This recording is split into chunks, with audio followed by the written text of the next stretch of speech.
Welcome inside Labatt Memorial Park. Here it's London Majors baseball here on the London Majors YouTube channel. I'm Noah Smith and Dylan Baker alongside me here up in the Game Day London broadcast booth. And Dylan, we have an exciting ball game on tap tonight. We finally get to the IBL pennant clinching game on this Thursday night. You know what, Noah? This game has been a long time coming, it feels like, and it's good to see you back up here in the Game Day London broadcast booth again. It's been a little while since you've been up here calling a ball game with us at Labatt Park. It's a beautiful night for baseball. The rain is held off.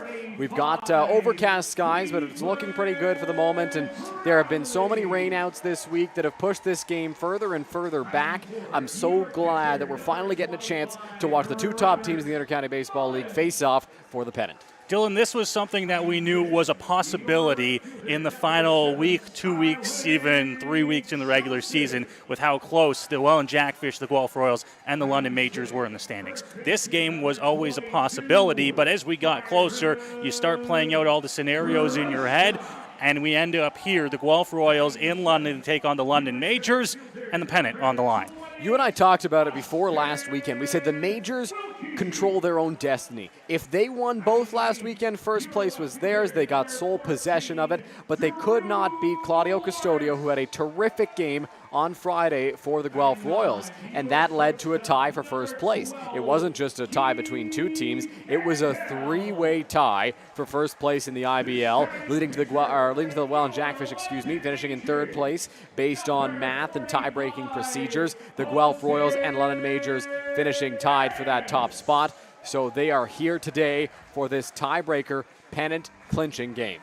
Dylan, the playoffs underway, already a game going on in Welland tonight. The game in Barrie has been canceled due to weather. As you mentioned, the rain has held off here in London, and this IBL pennant clinching game about to get underway here from Labatt Memorial Park. But before we get to the lineups, before we get to the starting pitchers, and before we get to first pitch here at Labatt Memorial Park, it's time for the anthems on field level, so we'll go ahead and we'll take it to break here on MajorsTV. The IBL pennant clinching game is next.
Do you know where your food comes from?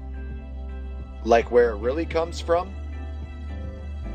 It comes from farms, farmers, and their families. At Healthy Eats, we believe if we wouldn't serve it to our families, we wouldn't serve it to yours.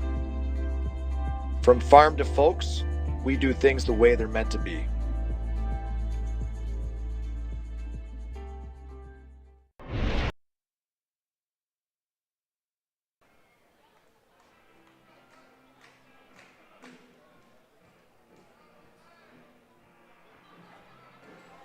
Back here inside Labatt Memorial Park, here as the Guelph Royals and London Majors get set to battle it out for the Intercounty Baseball League pennant here in 2022. A good game on tap. Dylan will go ahead and we'll check out the starting lineup for the visiting Guelph Royals first here, brought to you by EatHealthyEats.ca. Dalton Pompey in the lineup tonight. He'll be playing center field, leading things off for this Royals offense. That's followed up by Connor Moore and then Josh Garton in the three-hole. Yeah, Dalton Pompey back in the lineup. Was not in the lineup last Friday when the Guelph Royals came to London, but he is here for this potentially pennant-clinching game for Guelph. He will lead things off in center field. Connor Morrow, Josh Garton are your round out the 1-2-3, as you mentioned. Malik Collymore bats cleanup. Such a versatile and lethal player on every end of the baseball, whether that's at the plate, whether it's on the base pass, or whether that's in the field. Collymore will make an impact. J.D. Williams, Justin, and Terrasano are 5 and 6, and then you'll see Claudio Custodio batting 7th. Claudio Custodio is on the mound for the Guelph Royals in this ball game. He is also listed as the designated hitter. That indicates that he will be participating in this ball game with the Shohei Ohtani rule. And if you're familiar with Major League Baseball, you will know that that means that Custodio can hit while he's out there on the mound, and once he comes out of the game on the mound, he can stay in as the designated hitter. That is the plan for Claudio Custodio tonight, who happened to throw a complete game last time on the mound. So he's batting 7th as the designated hitter and pitcher. Brandon Keys bats 8th. He's the catcher, and Ashton Patterson rounds things out in left field tonight, batting 9th. That's the Guelph Royals lineup here as they get set to face off against Jose Arias on the mound as we check out the starting pitchers in the ball game. It's a rematch of last Friday night. Claudio Custodio on the mound for the Guelph Royals, Jose Arias on the mound for the London Majors. Dylan, we don't have to go into details here. You can see the numbers on your screen. These two guys are as good as it gets in the Intercounty Baseball League. They are the two best pitchers this season in the Intercounty Baseball League. Claudio Custodio's numbers speak for themselves, as do those of Jose Arias, who is 10-2 with a 160 earned run average, 12.14 strikeouts per 9, and 3.01 walks per 9. Claudio Custodio on the other side, 10-0. With a 235 earned run average, 14.7 strikeouts per 9, and just 2 walks per 9 innings. So the starters in the ball game today, and you see Arias on the mound getting ready to go here in this ball game to face off against Dalton Pompey, who takes his warm-up swings in the on-deck circle. A good night for baseball. We mentioned the weather moving through the area. We did see some rain here in London throughout the afternoon. It's held off for the most part. The field is in good condition, and we have an exciting matchup just about ready to get underway here from the Forks of the Thames. Yeah, a little bit of rain throughout the day in pockets of the city. I know down by me in Lambeth it was raining a little bit. It was raining where you were today as well, but not enough to stop this ball game from happening. It is perfect temperature-wise, and we are set for baseball. So ready to go here from London. We thank you for tuning in. If you are at home on your couch staying warm and staying dry, if there's been some weather in your area tonight, the first pitch from Arias is going to be across, and we are underway here. 3 minutes behind schedule, but first pitch at 7:38 here on this Thursday evening. Arias ready, and that one's going to be swung on, fouled off the other way by Pompey. Quickly 0-2 here on the Royals leadoff man. Arias doing a good job getting ahead of a man who is a lethal hitter at the plate. Batting .381 in the regular season in 30 games played is Dalton Pompey with 5 home runs, 22 runs batted in. He's had a terrific season in his first in the IBL. In an 0-2 hole against Arias, here is the delivery off the plate. Mullen had to reach for that one, and the count moves to 1-2 now.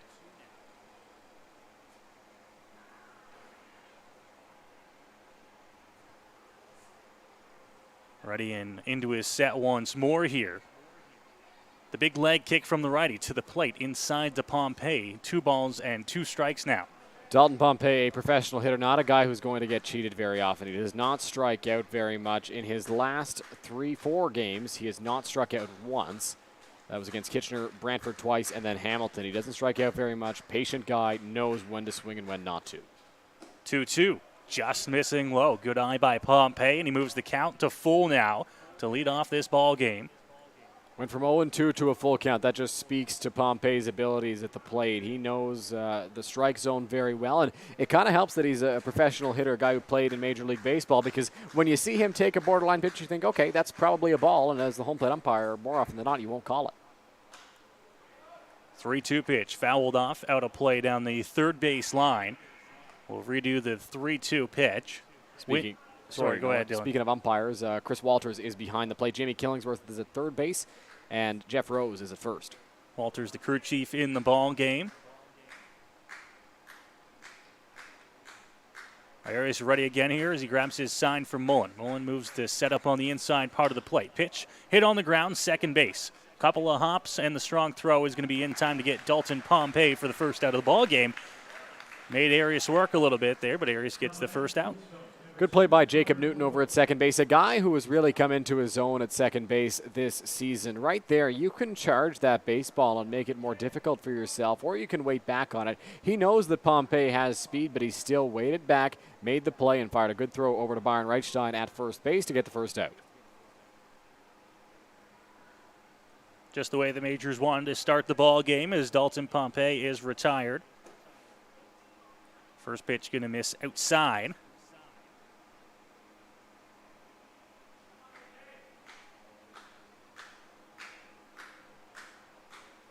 Morrow ready to face the 1-0 pitch from the righty. Takes the fastball, catches the zone, and the count evens up at 1-1. After Arias threw 2 quick strikes on Pompey, he was struggling to find the zone again consistently over the next few pitches, but right there, very good fastball, right in the strike zone against Connor Morrow.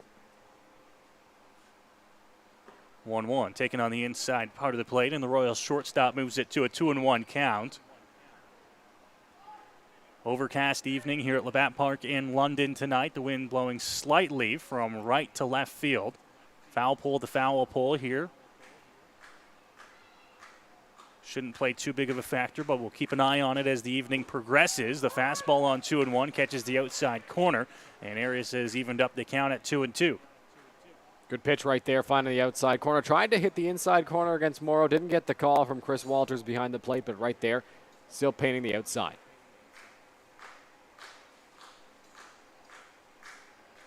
Fans trying to cheer on Arias here. The 2-2 delivery popped up down the right field line. Reichstein gives it a look, but that one's going to be 3 rows deep and onto the concourse out of play.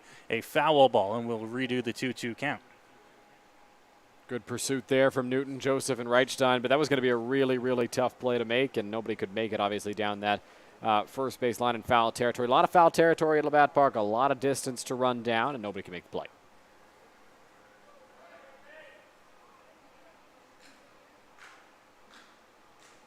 Arias in another deep count here. The Royals making him work already in this ball game. Looking for the put-away pitch and out number 2. Here's the delivery on the ground once again. Second base picked up on a hop, and the throw to Reichstein at first is going to be in time for the out. So quickly a couple of ground balls, and Jacob Newton is into the ball game early. There's 2 gone. That one hit a little bit harder towards Jacob Newton at second base. Once again, did not rush things whatsoever, took his time. It's a routine play, and it's one that you have to make, and Jacob Newton did just that. Collected it very nicely, threw it over to Byron Reichstein, and got the second out of the first inning.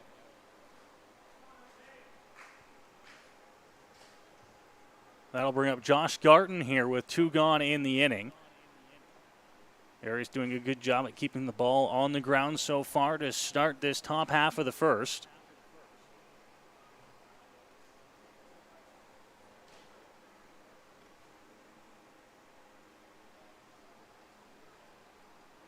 He'll look to try and start the rally here for the Guelph Royals. Already 2 gone in the inning as Mullen sets up outside. Here's the first pitch delivery, missing off the plate. Doesn't get the budge from home plate umpire, and it's 1-0. Not an overly big crowd here at Labatt Park for this rare Thursday night ball game, though it is a pennant clinching game, and the people who are in attendance were certainly on Chris Walters. 1-0 pitch does catch the outside edge for a called strike, and it's 1-1. A lot of hype surrounding this ball game. Of course, throughout the entire week, there was talk that the game, if it was going to happen, could take place on Monday, Tuesday, Wednesday. Now it's taking place on Thursday. The Majors already know that there's a playoff game tomorrow night, so a lot of confusion in the fan base so far on when games are going to be taking place as that fastball misses just off the edge, and it's 2-1. Yeah, there's been a lot of games recently, a lot of games pushed back. I mean, the Majors were supposed to play the Leafs on Sunday, and then they were supposed to play them on Monday, and eventually did play them on Tuesday. The tiebreaker game was supposed to be likely Tuesday and then pushed back to Wednesday, and now it's getting played here today on Thursday night. Fastball, outside edge, called a strike. Arias evens the count up at 2-2 here on Garton. Jose Arias has gotten himself into a few 2-strike counts. The only thing is he's thrown quite a few balls by his standards. Through 17 pitches, through 2/3 of an inning, Jose Arias has thrown 10 strikes, which is still a good ratio, but not quite where he usually sits. 2-2 delivery, missing low. And it's going to be another full count here, this time with 2 outs. Mentioned it with Pompey, who led off the inning, and then Morrow right behind him. Now Garton doing the same thing, already making Arias work, throwing a lot of pitches here in the top half of the first inning. Here is the 3-2 delivery, upstairs, swing and a miss, and it's a strikeout to end the frame. Arias 1-2-3, top of the first inning here in London. Really good pitch there from Jose Arias. He knows that Garton has lots of pop, and he's not afraid to take a healthy hack at a baseball when he sees one up in the strike zone. Took advantage of that, climbed the ladder a little bit more than what you can hit as it went above the belt there. Cut on and missed for the third out of the first inning. A good first inning for Jose Arias to start this ball game. Just the way you want to start the ball game for the Majors and Jose Arias as they get a 1-2-3 inning against the Royals. Dylan, if it's anything like we saw last week on Friday night, this game could be a low-scoring contest with these two arms on the hill, and we're seeing that already in the top of the first inning. Let's go ahead and check out the starting lineup for the hometown London Majors, brought to you by EatHealthyEats.ca. Jacob Newton, who got himself into the ballgame with a couple of ground balls in the first, will lead things off. Taylor Wright right behind him, and then Cleveland Brownlee, who we touched on in the pregame, having a fantastic season this year, is going to be hitting third. Yeah, Cleveland Brownlee once again in the 3 spot. Newton, Wright, Brownlee, Mullen, Joseph Reichstein. It's kind of been the top 6 for the last little while. It is a very, very good top 6. Taylor Wright had a huge game at the pits on Tuesday night. He was fantastic for the Majors in that winning effort. So Newton, Wright, Brownlee, Robert Mullen, batting over 400 still. He's got one more regular season game to try to keep that average over the 400 mark. He's one of the contenders for league MVP this year. He's going to be facing another one tonight, and Claudio Custodio on the mound. Starling Joseph bats 5th in right field. Byron Reichstein batting 6th, and we talked about how Byron's kind of been batting 6th lately, but he's been bouncing around the field a little bit, playing left field and now playing first base with the return of the man right after him, Austin Wilkie. Wilkie's missed the last couple of weeks for the Majors. He is in center field batting 7th. Drew Lawrence bats 8th in left, and Keith Candell bats 9th at shortstop. That's the London Majors lineup here, who will get set to work against Claudio Custodio on the mound for the Royals. Dylan, a guy that they have not had a ton of success against this year. They did have a game earlier on, I believe it was June 28th, where they had 5 runs against the Royals off Claudio Custodio. But since then, he's really buckled down, and he's been really tough against the Majors. Yeah, it was June 18th. The Majors were in Guelph taking on the Royals, and Claudio Custodio gave up 9 hits, gave up 5 earned runs. The Majors really found a way to get to him. And then since then, he's been able to shut them right down. The Majors need to be on top of things here tonight. And if they can try to bring the same approach that they had in that game, they could absolutely beat him here in this one. First pitch is going to miss low to Jacob Newton, and the bottom of the first is underway. Some fans still making their way into the ballpark here on this Thursday night. Custodio, the 1-0 delivery is across for a strike, so we're leaving the count up at 1-1.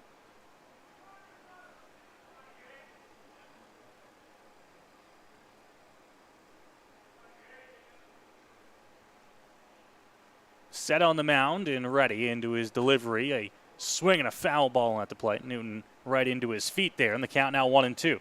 Good off speed right there. Went right in on Jacob Newton. He was able to get a piece, fouled that one off, but fouled it right into himself there. So he's going to take an extra second to shake that off and get ready for the 1-2. Custodio, a guy who racks up the strikeouts, and another good count to do that. And a swing and a miss. It'll be a strikeout to start the ball game for Custodio. Newton down swinging, and there's one gone here in the bottom of the first. Great pitch there from Claudio Custodio. Looked like a changeup, and Newton was out in front of it. Pulled that hand off the bat because he was so far ahead, and gets a big first out here of the bottom of the first inning. Kind of looks like the way the game started last Friday night. Jose Arias had a clean first, and Claudio Custodio started off very well. I believe he started that game with a strikeout of Jacob Newton as well. Got his first out here of the ball game, and now the first pitch is going to miss low and away to Taylor Wright.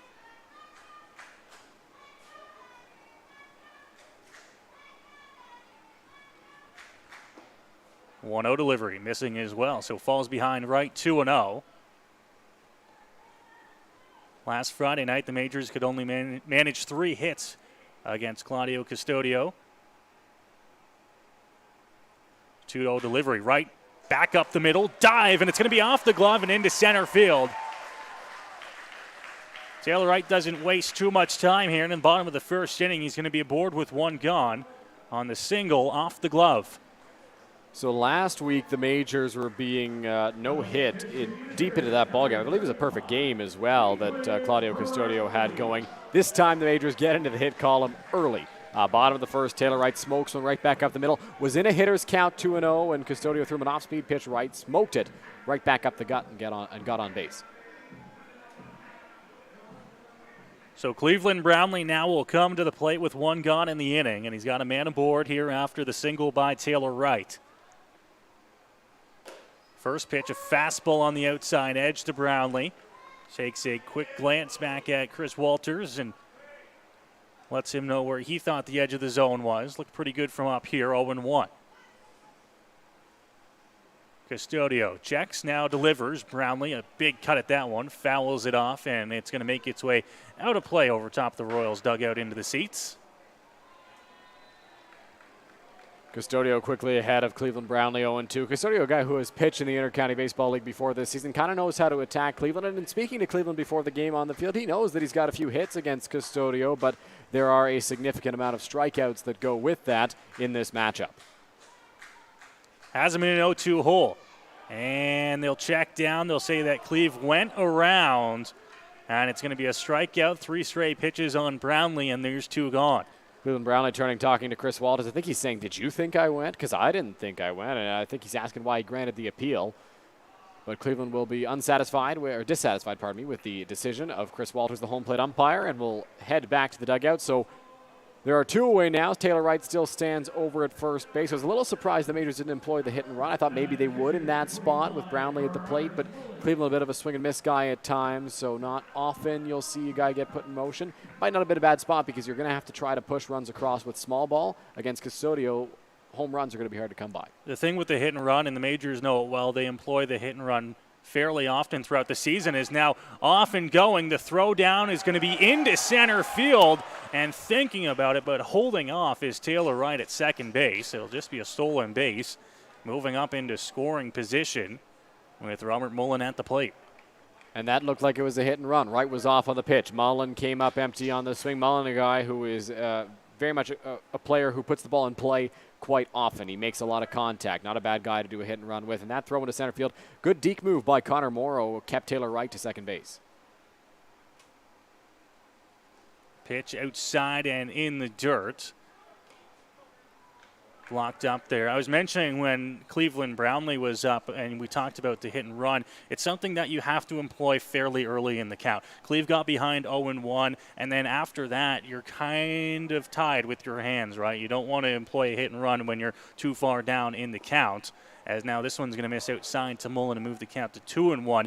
That one with Robert Mullen at the plate, they did it on the first pitch. They got it out of the way early. If they were going to do it, that was the time to do it. Yeah, oftentimes you'll see that on the first pitch or on a 1-1 count maybe with a guy at the plate. So it does have to be early on, and Cleveland, you're right, did fall behind pretty quickly. 2-1 count here on Mullen. Custodio checks back at the runner and now comes to the plate. It's outside, and the count moves to 3-1. Custodio working around Robert Mullen right now with first base open because Taylor Wright swiped second early in this at-bat. He knows he can be a little more cautious. He'd prefer to take his chances with Starling Joseph, a guy who's got a great bat as well, but strikes out a little bit more than Robert Mullen does. 3-1 count here on the Majors catcher. Delivery to the plate, and it's swung on and missed. Gorgeous pitch there by Custodio, and the count moves to full. Yeah, great pitch there from Claudio Custodio. Robert Mullen comes up empty on the swing. Looked like it might have been ball 4, but that pitch was just too enticing for Mullen to lay off of, and now the count runs full with 2 away. Right in scoring position after the single and the stolen base. Mullen at the plate with a full count, 2 gone. Custodio checks back. Now he comes to the plate, and it's going to be ball 4 in the dirt. That'll put runners at first and second here with 2 out and bring Starling Joseph to the plate. So now Starling Joseph gets a chance with 2 runners on base here in the bottom of the first inning. If you're the Majors, you've got a runner in scoring position right now. You don't know how many more cracks you're going to get in a spot like this against a pitcher like this in Claudio Custodio. You've got to take full advantage, see what you can do, see what you can piece together. Custodio was all around the zone, but could not find it with Robert Mullen there. We'll see how he attacks Starling Joseph. I expect more aggressiveness now that first base is no longer vacant. You saw throughout that entire at-bat working around, and as we touched on, working around Robert Mullen. Now they'll come right at Starling Joseph. They started off with a lively fastball that swung on and missed, and the count 0-1. You and I were watching Starling Joseph take some batting practice today, and when Starling Joseph gets a hold of a baseball, that thing flies, and that was a home run swing from Starling right there. Trying to put something in play with 2 outs here and make the Royals work. Here's the 0-1 delivery, and just missing. Went with the breaking ball on 0-1. Doesn't get the call from Chris Walters, and it's 1-1. That was a very good pitch from Claudio Custodio. It was very close as well. I think Starling wouldn't have cared either way because he thought that was a ball, but it was close enough to be a strike. Did not get the call at Custodio there. Fastball outside, just off the edge. Custodio biting, just nipping the edges of the zone, but he hasn't been able to find it. On 2 straight here to Starling Joseph, and it's 2-1. Jose Arias threw 19 pitches in the top of the first inning. Claudio Custodio at 19 right now. Both guys, more balls than we're used to seeing. Custodio 10 strikes out of his 19 pitches. Arias threw 11 strikes out of his 19. We'll see what Custodio elects to come with here on 2-1. 2-1 delivery, and chasing possibly out of the zone there is Starling Joseph. Flailed at it a little bit, and the count now 2-2. Yeah, that looked like it was probably ball 3 to Starling Joseph, but because he was ahead in the count, allowed himself to be a little bit more aggressive and chase that pitch. Now he's got to be patient enough, but still protect the plate here with 2 strikes. Custodio, quick check back at right at second base as he grabs his sign. The leg kick, delivery, swing and a miss. Gets Starling Joseph to chase and will strand a couple of base runners aboard to end the first inning. The Majors grab a hit, a walk, leave a couple of base runners. It's a scoreless game through 1 here at Labatt Park. You're watching the IBL pennant clinching game here on Majors TV.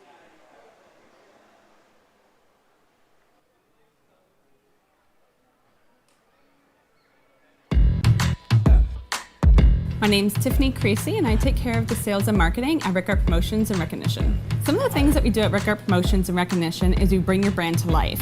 We kind of put your logo on anything that you can give away or brand, and we can service clients right across Canada.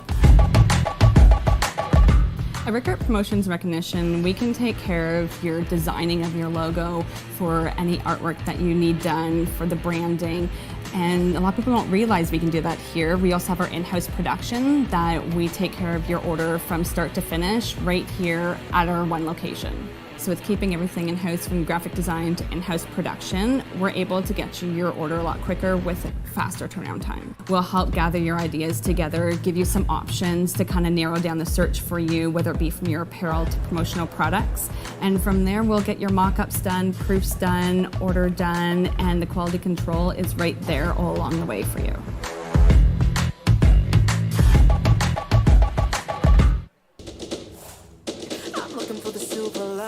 So tell me where it hides. I know I got some lightning currents running through me. I found that silver lining on the inside of me. Yeah. Back here inside the Game Day London broadcast booth in London. Scoreless through the first frame here at Labatt Memorial Park. Noah Smith, Dylan Baker in the broadcast booth. We've seen so far through the first inning, Dylan, possibly a glimpse of what we might get to see throughout the rest of this evening, and that is some good pitching. Absolutely it is. Jose Arias and Claudio Custodio.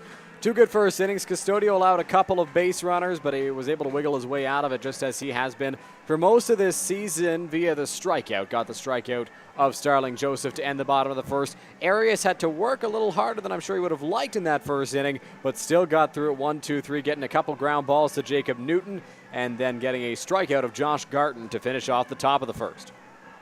So we go to the top half of the second inning. A gorgeous night here in London.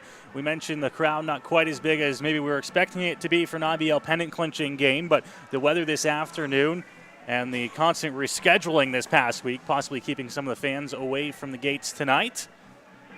But it's a good night for baseball. One other game going on in the Intercounty Baseball League tonight. That's a first-round playoff matchup between the Kitchener Panthers and the Welland Jackfish. The Toronto Maple Leafs and the Barrie Baycats were supposed to get underway tonight in Barrie at Vintage Throne Stadium, but that game canceled due to the weather up north of here. Top of the second inning in Welland. It's a 1-0 Kitchener Panthers lead as they grab the early lead in Game 1 of that series.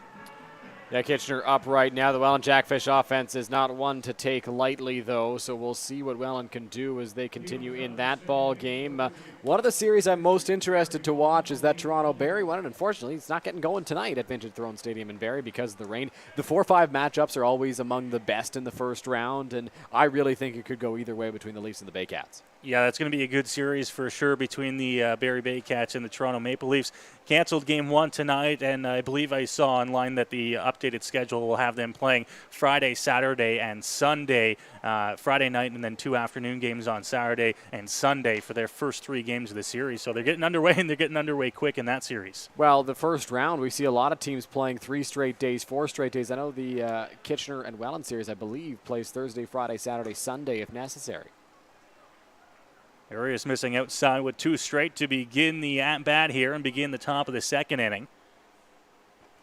The Majors know for sure that regardless of the outcome of this ball game, that they will begin the playoffs in round 1 tomorrow night here at Labatt Park. Both Hamilton and Brantford are waiting to see which bus trip they have to make tomorrow. The 2-0 is fouled back into the screen, and it's a 2-1 count now. Yeah, we talked about it in the pregame show. This game is about home field advantage. You'd like to think that both of these teams can handle their first-round opponents. We'll see. Playoffs are a different animal, like I mentioned in the pregame. Anything can happen in the postseason, so you can't take your adversary lightly. But both of these teams are really playing for the chance to play most of their ball games at home, parks in which they have a lot of success. Pitch missing inside now, 3-1. As Arias falls behind to begin this second inning.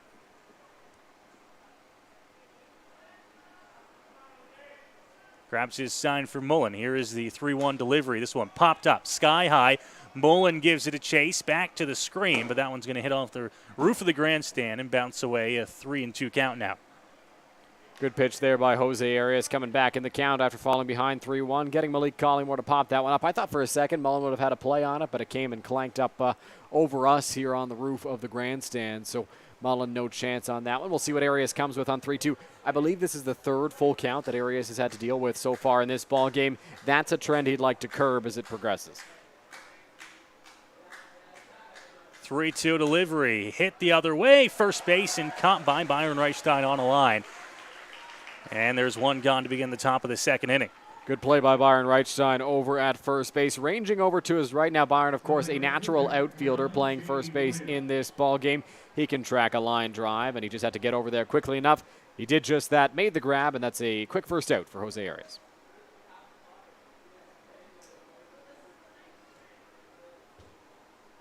Good way to start the inning, but as you mentioned, Dylan, the 4 batters that Jose has faced so far in the ball game tonight have gone to at least 2-2 counts, if not 3-2 counts. So they've been making him work so far, as the curveball will start the at-bat and gets underway with a strike. 0-1. Connor Morrow, the only guy so far that has not been to a full count against Jose Arias, but you mentioned it was 2-2. It was still deep in the count. Williams pops it up into the air, right center field. Starling Joseph is going to call him off, and he'll be there to make the catch for out number 2. Good play there by Starling Joseph, and a great quick at-bat for Jose Arias out there on the mound. 2 pitches, all it takes to retire J.D. Williams. Joseph took control right away. Out in right field, Austin Wilkie was over there. He probably could have made that grab as well if need be, but Joseph called him off and made the grab. Quickly 2 gone here, just the way Arias wanted to start, and a much quicker at-bat there for the second out.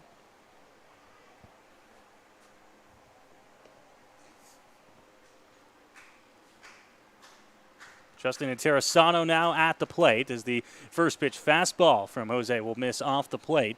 A ball and no strikes. That wind blowing from right to left that I talked about to begin the ball game has slowed down slightly here into the second inning. Called strike on Interessano. We'll see if that slows down for the evening or if it picks up as the ball game goes on. And Interessano now in a 1-1 count after the called strike. Curveball, outside edge, and it's 1-2. That was a beautiful curveball by Jose Arias. It was on the outside corner perfectly, just dropped right in there for a called strike on Interessano, who now faces a 1-2 count against Arias. 1-2 delivery. Pitch to the plate, and it swung on and missed. Mullen will make the block, apply the tag, and Jose Arias has another 1-2-3 inning here in the top of the second. Another good inning for Jose Arias there for the Majors, and this one a little bit better in the sense that he was more efficient. He only threw 12 pitches in that second inning compared to 19 in the first. 2/3 of them were strikes in that frame. He did a good job of throwing strikes, especially after the first batter. It took him a little bit to get into that trend as Collymore had a full count on him, but then J.D. Williams, a quick 2-pitch out, and gets a strikeout to end the inning just the way he did it in the first. So now the Majors will get ready to bat here in the bottom half of inning number 2 to see if they can get something going against Claudio Custodio. They managed 2 base runners in the bottom half of the first, but couldn't do anything with it. A strikeout to Starling Joseph ended the frame. Now they'll look to try and get started here in the bottom half of the second inning. Dylan, let's go ahead and let's check out the Intercounty Baseball League playoffs. And as we were talking about, with this game not being done yet, we still don't know 2 of the 4 matchups. But what we do know, the Welland Jackfish playing the Kitchener Panthers on one side and the Toronto Maple Leafs playing the Barrie Bay Cats on the other side of the brackets. Yeah, Welland and Kitchener are underway right now in the second inning, as we've talked about. Kitchener up 1-0 on the Jackfish in that ball game at the moment, and that series could be a good one as well. The Kitchener Panthers are not a team to be taken lightly, though they had a bit of a meager regular season. They could still turn things on in the playoffs, and we've already mentioned the Toronto and Barrie series, which should be a doozy because it's the 4 versus 5 matchup. Those Toronto Barrie games, something always happens in those games. They're always exciting. They're always fun. I remember, I think it was last year, there was a game between Toronto and Barrie that ended 20-19 at Christie Pitts or something like that. Brad Grieveson had a 2-inning save, I believe, out of the bullpen in that ball game. Just a ridiculous game, and that's kind of what we get when Toronto and Barrie face off. So if you're an IBL fan, you're a fan of the league in general, and the Majors aren't playing one night, check out that Toronto and Barrie series because it'll be a good one. If you were watching earlier this week, you might have saw some skunks on the field in Toronto. That shows you that anything can happen here in the Intercounty Baseball League. Christie Pitts in particular. Anything can happen at Christie Pitts, including a skunk running onto the field and the Majors having to herd the skunk off. There was also a fan who just kind of ran on the field trying to corral the skunk. All hands on deck, I guess, as that first pitch taken for a strike on the outside edge to Byron Reichstein, who will lead off the inning here for London.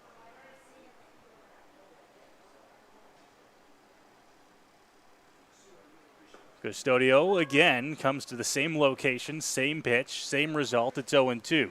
Game plan clearly to work outside to Reichstein, at least early. 2 pitches in identical spots in the outside corner has Reichstein behind 0-2. Swing and a miss. Makes quick work of Byron Reichstein to begin the inning. 2 called strikes and then a swing and a miss, and there's 1 gone. Yeah, Claudio Custodio, really good job against Byron right there. A couple pitches just painting the outside corner. Chris Walters gave him the call on both, and rightfully so. It looked like those were strikes from up here, and then Byron just chased, having to protect the plate down 0-2. You swing it more than you normally would, and right there, Byron just goes down on strikes.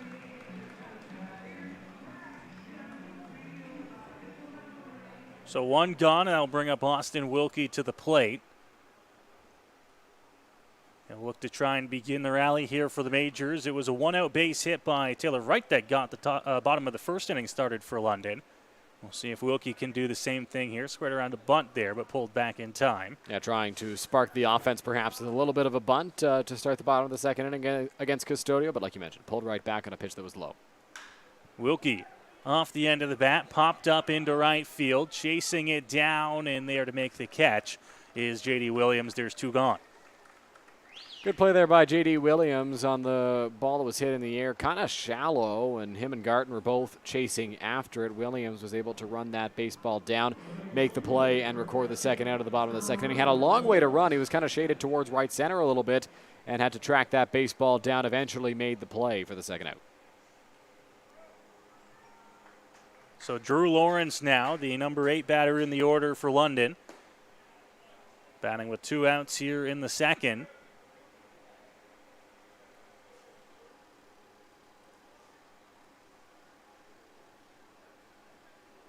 Squares around, takes that pitch. It's off the plate from Custodio, and it's 2-0. Second guy we've seen square around against Claudio Custodio. The Majors know that the best way to get to him is to get base runners. If you get base runners, he's going to throw you more fastballs. He doesn't want to risk one getting to the backstop. Drew the other way, and that one just foul down the first base line. 2 balls and a strike. Drew a little bit late on that last pitch, slapped it down the first base line, nearly had an extra base hit, but just foul. Jeff Rose right on top of that as it was coming right at him, saw perfectly that it was foul. 2-1. Lawrence on the ground, chopped. It's going to be a tough play. Custodio off the back of the mound to throw to one in time to get Drew Lawrence, who runs well down the line. But Custodio gets through the bottom of the second inning in quick fashion here against the Majors, who go 1, 2, 3. There's no score here through 2 innings. Third coming up next here from London. You're watching the Intercounty Baseball League here on Majors TV.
Back here inside Labatt Memorial Park, London Majors baseball as the Guelph Royals in town here for the IBL pennant clinching game.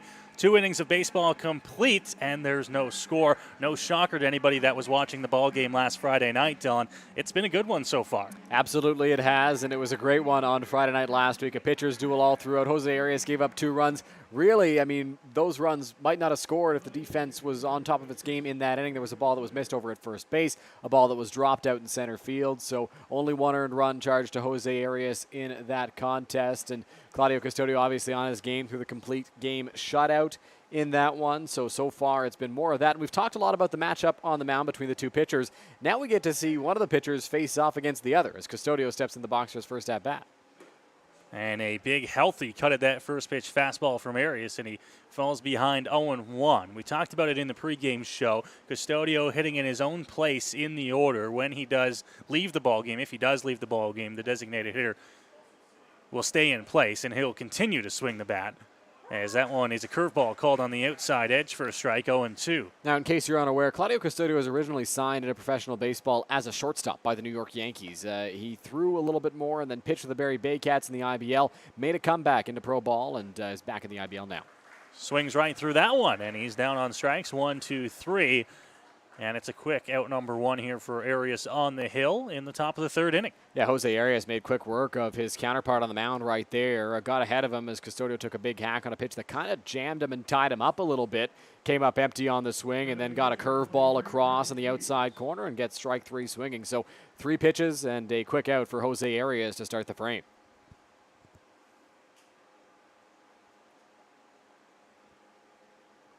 Brendan Keys now at the plate. That first pitch just missing. Mullen thought that it caught part of the zone there as he held it for a little bit longer, but it misses, and it's 1-0. Yeah, it was close. I'd say maybe missed a little bit low there on Brendan Keys for ball 1. That one does find the zone, so Arias right back into it. Looking a little bit more comfortable here in the top of the 3rd than he did to begin the ball game. Not that he wasn't throwing well, but a few too many balls mixed in there. A lot of deep counts. Credit the Guelph Royals for that as well, as this one's hit out in the air left field. Tracking it down, Drew Lawrence, and he'll make the one-handed catch to retire Keys, and there's 2 gone. Good play over there by Drew Lawrence, ranging back on the backhand, tracking that baseball down, and making the grab for the first out of the top of the third inning on a ball, or pardon me, the second out of the top of the third inning as Brendan Keys kind of sliced that baseball, and Lawrence able to track it down, record the out. So 2 outs here on the top of the third as Arias continues to work well through the Guelph order.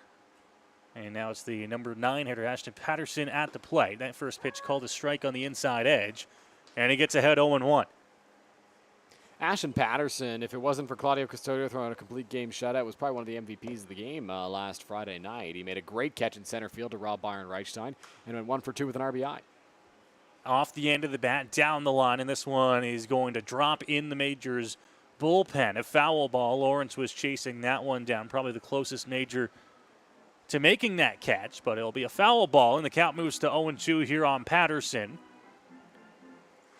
You can never count out Drew Lawrence when he's trying to track down a fly ball because he's got such good speed. Right there, I thought he might have had a shot, but it was a little bit too far down the line, well into the Majors bullpen, and Lawrence couldn't run it down. Arias ready, the curveball, and that one upstairs slipped out of his hand, missed up in the zone, and it's a ball and 2 strikes. Yeah, I don't think he was trying to bury that curveball and get a chase. I think it was one he was hoping to drop in, just couldn't get it to drop in far enough as it was well too high. 1-2. Tries the same pitch, just missing off the plate on that one. And the count now 2-2.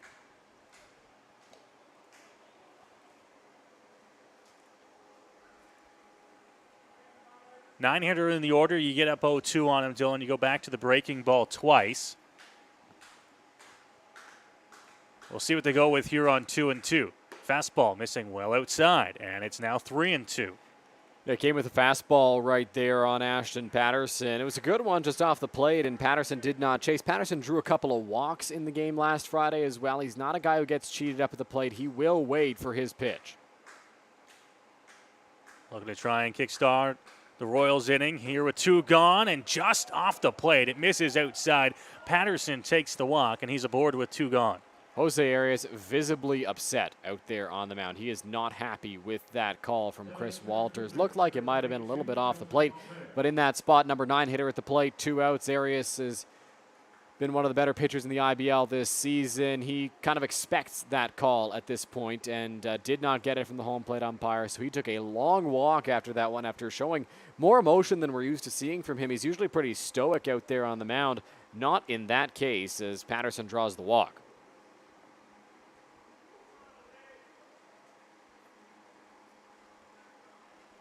So Patterson aboard with 2 outs here. Now back to the top of the order as that first pitch fastball is called a strike on Dalton Pompey, and it's 0-1. Ashton Patterson, the number 9 hitter for the Guelph Royals, knows exactly what he needs to do. His job is to turn things over to the top and let them do damage. He's got a former major leaguer hitting after him in the order. Pompey batting leadoff, obviously, so he just needed to turn things over to Pompey. Did just that, drawing the walk there. Called a strike again, and now a pickoff move to first base by Mullen. Patterson back in safely on the tag by Reichstein. The count moves to 0-2. And after Jose Arias wasn't a fan of the call that allowed Patterson to reach, Dalton Pompey not a fan of that call right there. Thought it might have been off the plate outside, and I don't know if he was called for the swing. I think it was called as a called strike right there. Yeah, it looked like it. And Pompey wasn't too thrilled with that. Got him up 0-2 on Pompey. Grounded out his first time around. Now the delivery, Arias well off the plate this time with the fastball. A ball and 2 strikes.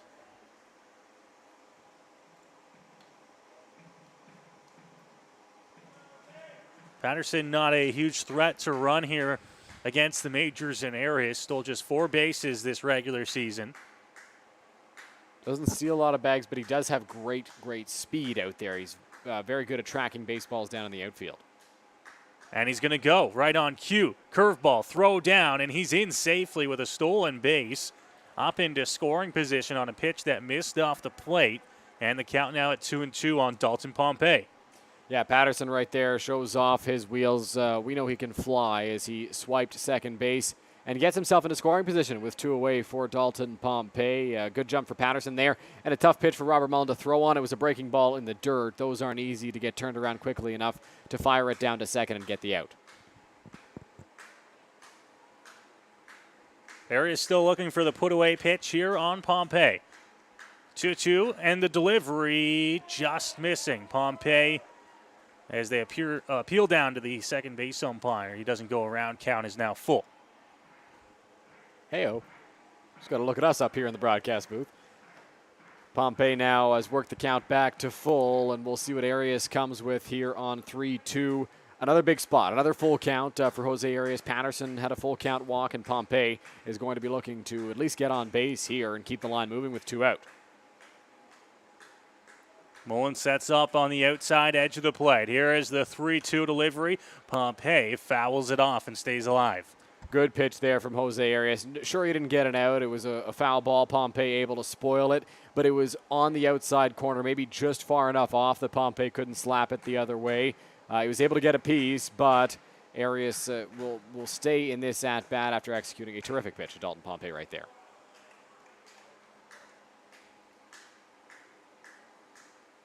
Quick look back at the runner at second. Here's the delivery, and it's ball 4. The breaking ball was taken inside by Pompey. And the Royals have a couple of runners aboard here with 2 gone in the inning. Didn't get the chase he was looking for on that breaking ball. It can be a wipeout breaker, but oftentimes that pitch better or a little earlier in the count when it's not 3-2, when you know as a batter that you don't have the temptation of a walk if you lay off a pitch that is close and it gets ruled a ball. That one not really very close. It missed in the dirt pretty handily, so Pompey able to take that one. I wonder if maybe the Royals put a double steal on here with Patterson and Pompey. 2 guys that can run, though with a shorter throw from Mullen to third base, they may be more hesitant to do that. Morrow fouls that one off into the shin pads of Robert Mullen, and the count moves to 0-1. Sometimes with 2 outs especially, you can be hesitant to put on a double steal. You don't want to run into outs when you have the 2-hitter in the order, the 3-hitter who's on deck, right? You just got something going here now in this top of the 3rd inning. It can be hesitant sometimes to try and put those runners in motion. What's the old saying? You never want to make the first or last out at third base, especially in the spot in the order where the Guelph Royals find themselves right now. 2-hitter coming up hard of the order next. 0-1. In the air, down the line, foul territory, giving it a look, and this one will be into the seats and out of play. A foul ball, a strike on the board, and the count moves to 0-2.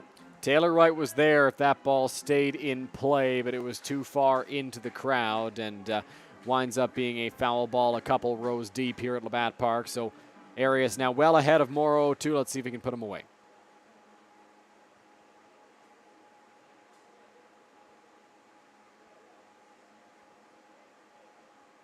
0-2 here on Morrow. 2 on, 2 out here in the top of the 3rd inning. Royals trying to get something going on a 2-out rally. Pitch to the plate, missing low, and it's 1-2. That one was close. The way Robert Mullen caught that baseball, his arm kind of went down while he was catching it. And oftentimes when you see a catcher's arm go down as the home plate umpire, you're going to say, okay, well, I guess that pitch was low and call it a ball. If he's able to maybe catch that baseball going up, he might get that call for Arias. Ball and 2 strikes. Another chance here for Arias to get out of the inning. Curveball. Morrow didn't go around on the appeal, and it's 2-2. He came close as that one was well outside, and Morrow checked his swing, but checked his swing successfully, according to first base umpire Jeff Rose. So Arias will have to try again to put him away. Went from 0-2 to 2-2. Don't want to run the count full once again. Arias' pitch count creeping up there at 54 pitches through 2 2/3 innings. Yet another deep count here against the Guelph Royals batter. This time from the stretch with a couple of runners on. The leg kick, the delivery, hit in the air, deep center field, giving it a look. This one is going to be off the glove in center field of Wilkie. 1 runs in to score. Pompey will get the wave. And a double by Connor Morrell will score a pair, and the Royals strike first here in this pennant-clinching game. Connor Morrow sent that baseball for a ride to center field, and Austin Wilkie did a terrific job of tracking that baseball. Just could not come up with it. He reached out, he dove, but couldn't make the catch, and that'll allow a couple runs to score. Patterson was going to score easily if that ball got down with the speed of Dalton Pompey over at first base. He scores as well, and Guelph is up 2-0. That was the score they won by on Friday night, and they scored both their runs in the third inning. Similar spot to what we saw last week, but Custodio has to hold this lead once they get back on defense. For now, you've got to stay focused on adding on. Arias fastball is going to miss upstairs here to Josh Garton. He falls behind 1-0. Frustrated after that double, scored a pair of runs with 2 outs here in the inning. Action in the Majors bullpen. Fernando Fernandez is up and throwing. Look, big swing and a miss. Nice cut there by Garton, and it's 1-1. Game of inches there. That ball bounced off the glove of Austin Wilkie in center. Another half step, and he would have ran it down and ended the inning. Now the Royals 2 runs across. Another one stands out in scoring position as the fastball will miss low to Garton, and it's 2-1. Good job by Garton laying off that pitch right there. A tougher take on 1-1, but he's able to ensure he doesn't go after that pitch, and now he's ahead in the count, 2-1. Check back at the runner. Hit down the line, but that one's going to slice foul and get out of play. Garton a good cut at it, but the count moves to 2-2 here. That just shows you the power and strength of Josh Garton. Kind of got that on the end of the bat and nearly drove it over the fence in foul territory. It was well down the left field line. Arias trying to get the Majors out of this inning. Keep the damage at just 2 runs for the Royals. Garton trying to extend the inning here for Guelph. Here is the delivery to the plate, hit on the ground, second base. Coming in, Newton. Slightly bobbled, throw to one, in time to get Garton. And the Majors will get out of the top of the third, but not before the Royals pick up 2 big runs on the RBI double by Connor Morrow.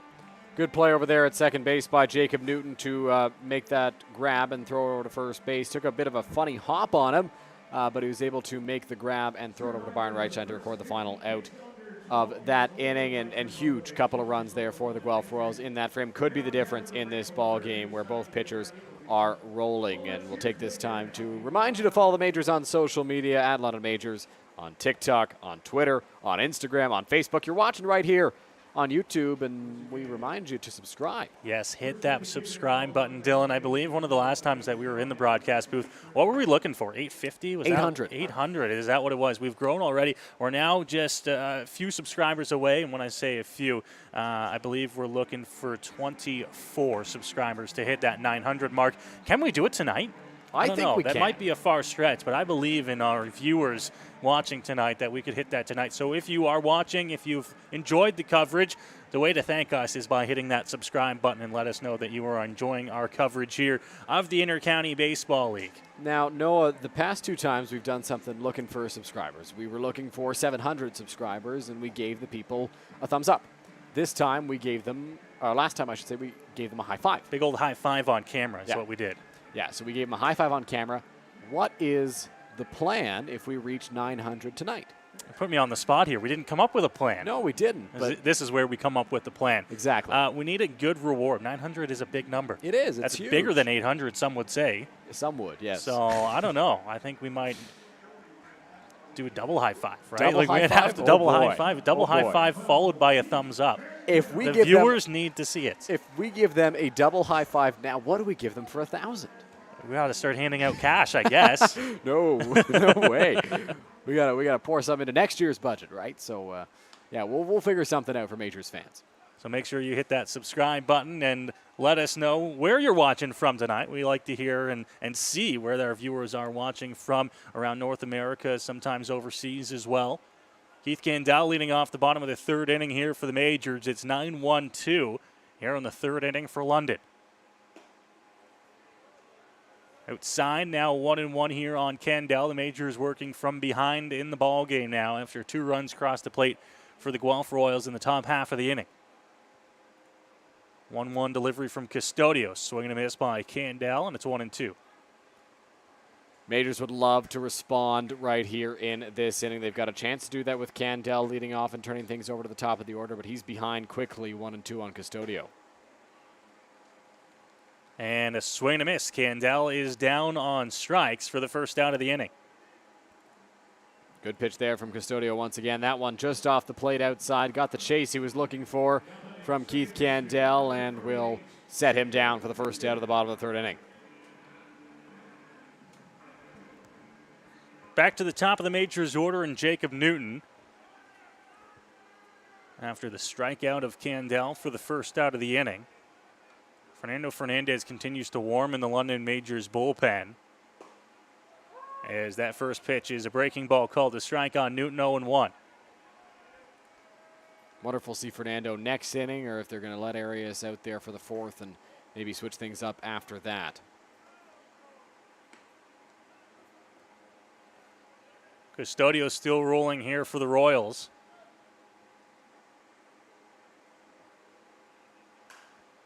Pitch fouled off and out of play, and the count now 1-2 here on the Majors leadoff man.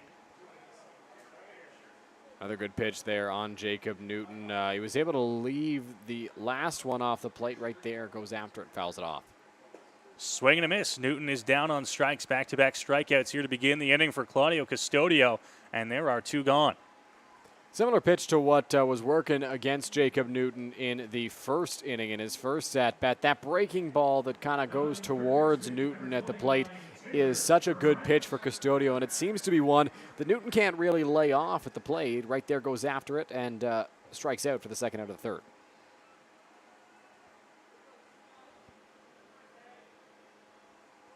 Taylor right here, the Majors' lone hit in the ball game, came off his bat the first time around. A base hit up the middle off the glove of the shortstop, Connor Morrow. Now he falls behind 0-1 here to begin this at-bat. Swing and a miss. Healthy cut there from Wright, but now it's 0-2. Taylor Wright took a big swing at that baseball, but it looked like Custodio took something off of it. As you get a look at Fernando Fernandez in the bullpen there. Protection squad. Popped up. Into shallow left field, conning him off Morrow, and he'll make the catch to retire the Majors here in the bottom of the third inning. The Royals pick up 2 runs in the top half. The Majors can't counter. We're through 3 complete here in London. It's a 2-0 Guelph Royals lead.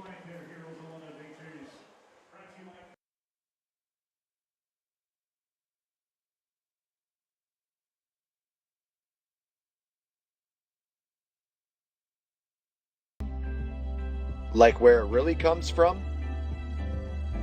It comes from farms, farmers, and their families. At Healthy Eats, we believe if we wouldn't serve it to our families, we wouldn't serve it to yours. From farm to folks, we do things the way they're meant to be.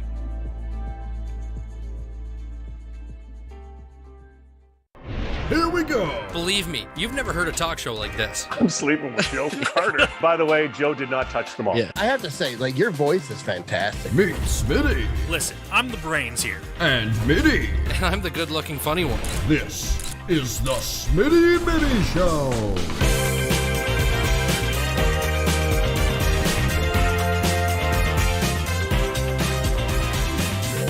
Catch new episodes of the Smitty and Mitty Show wherever you get your podcasts. Go beyond the scores and get to know the athletes who call the Forest City home. Game Day London brings you in-depth stories and conversations about London's major teams and athletes. Whether it's the London Knights, Nationals, or Lightning, or even your London Majors, Game Day London has you covered. For fresh and engaging sports coverage, visit GameDayLondon.com. Game Day London, a proud sponsor of your London Majors.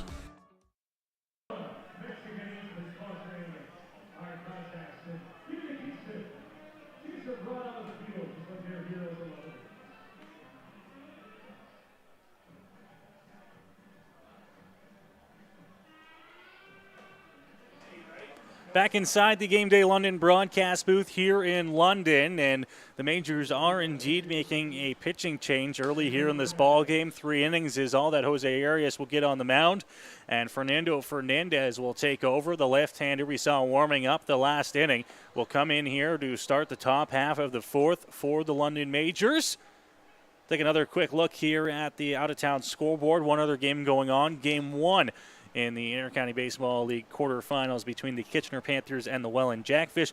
Bottom of the third inning in Welland. Kitchener still out front, now 2-1 over the Welland Jackfish. We'll keep you updated on that out-of-town score as we move along throughout the course of this ball game. There you get a look at Fernando Fernandez, who, as mentioned, will be coming over to take over for Jose Arias, who started the ball game for the Majors. We knew it was a possibility that Jose wasn't going to have the same amount of pitches that he's had in the past based on rest, based on a few other factors, but Fernandez taking over here in the fourth might be even earlier than he thought he was going to take over. But he's going to be tasked with trying to get the Majors through, I would think, at least 3 or 4 innings if everything goes well here against the Royals. This season, a 2-1 record for the Majors, 3.91 earned runs average in 23 innings pitched. 21 strikeouts and 8 walks allowed in those innings. Now pitching here to begin the top half of the fourth inning. Pitch upstairs. Count moves to 1-0 now.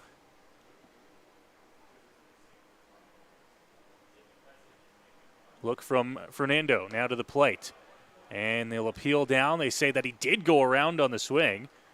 Collymore was actually trying to bend out of the way of that one, but actually ended up going around in the process.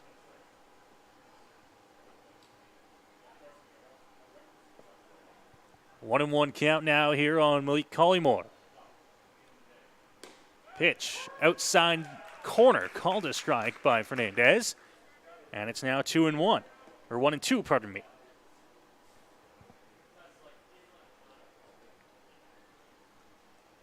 The Majors lefty here. The big leg kick delivered to the plate. This one cued off the end of the bat. Chasing it down, Reichstein. Long way to go in foul territory. Oh no, he almost made the basket catch over the shoulder, but it hops out of his glove. And a second life at the plate for Malik Collymore now after the foul ball. It was a tough one there for Reichstein to run down. He was all the way basically in front of the Guelph Royals bullpen. Had he made that catch, it would have been a highlight reel one for the first out, but now Fernandez is going to have to try and put away Collymore on his own. Pitch low in the dirt, blocked by Mullen, and the count evens up at 2-2.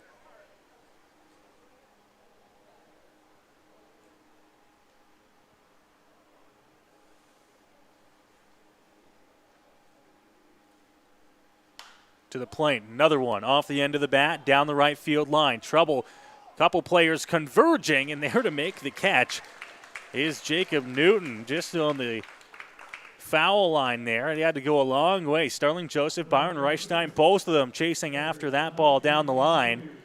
And you were wondering who was going to end up making the catch. It was Jacob Newton, who ranged a long way from second base, had the best angle at it.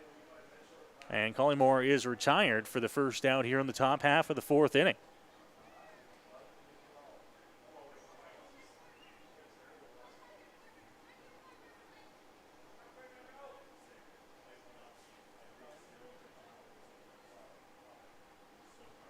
So now J.D. Williams will swing at the first pitch he sees. Foul territory. Reichstein over to the warning track, and now a step back onto the grass. He'll make the catch. So Fernando Fernandez has himself a pair of quick outs here to begin the top half of the fourth inning.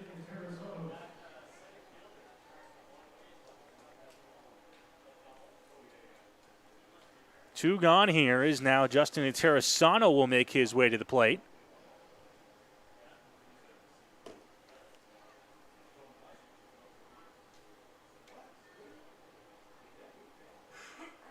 Terrasano, a lefty-on-lefty matchup now after Arias lifted for Fernandez here in the top of the fourth. First pitch, looked at, called a strike, and he falls behind 0-1.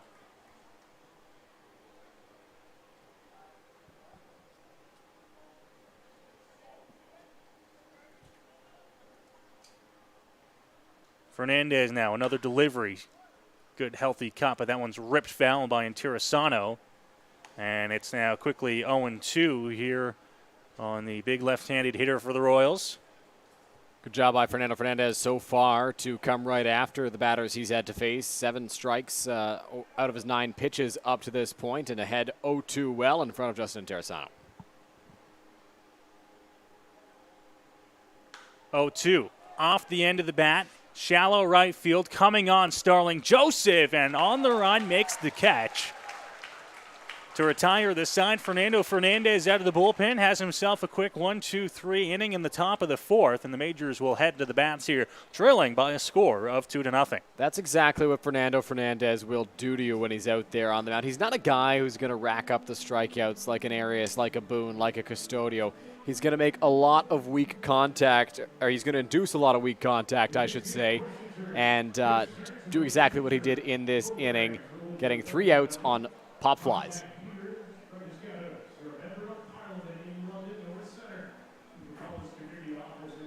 So we move along here, bottom half of the 4th inning here in London at Labatt Memorial Park. Good game underway, just a hit apiece on either side of the scoreboard, but it's the Guelph Royals who used that hit to put 2 runs across and lead this ball game by a score of 2-0.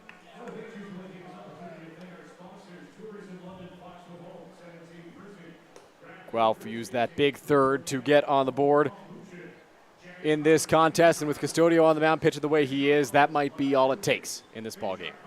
Yeah, sometimes that's all it takes with Custodio pitching the way that he is to just get a couple of runs. You mentioned that that's all it took a week ago on the Friday night here at Labatt Park, is just a couple of runs.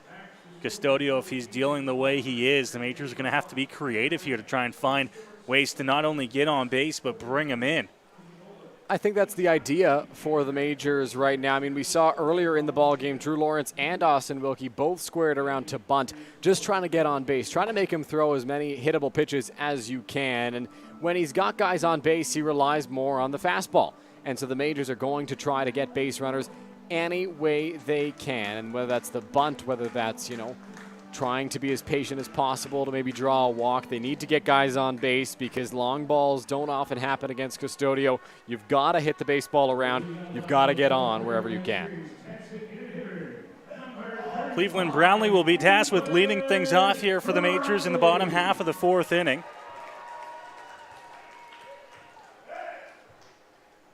Two to nothing Royals lead here at Labatt Memorial Park.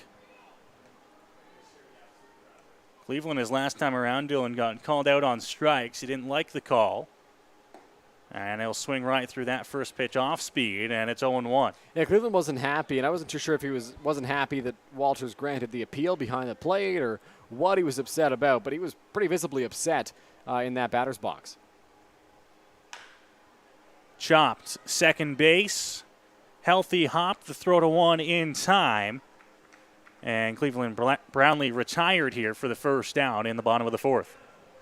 Good play over at second. Good pitch by Claudio Custodio to induce the ground ball. Custodio had 43 pitches through 3 1/3 innings. And I've got a feeling that if you're Dino Rumel and the Guelph Royals, you don't want him to throw, too many pitches tonight because you know that there's a playoff series on the horizon. And at 43 pitches, he may be nearing the end of his night. If they're keeping him low, if they're letting him ride, then we're just getting started with Claudio Custodio in this ballgame.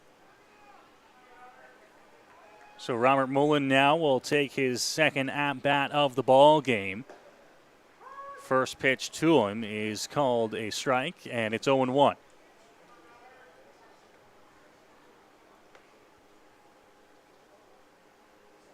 Custodio into the delivery, hit hard on the ground. Shortstop picked up the throw from Morrow across the diamond in time, and Mullen is retired for out number 2. Claudio Custodio has gone in pretty much identical ways to get the first 2 batters of this inning.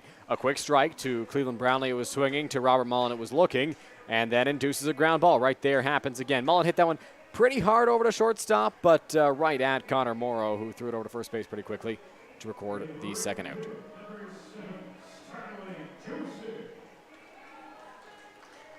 So Starling Joseph now, after a couple of ground outs to begin the frame, will take his second at-bat here in this contest.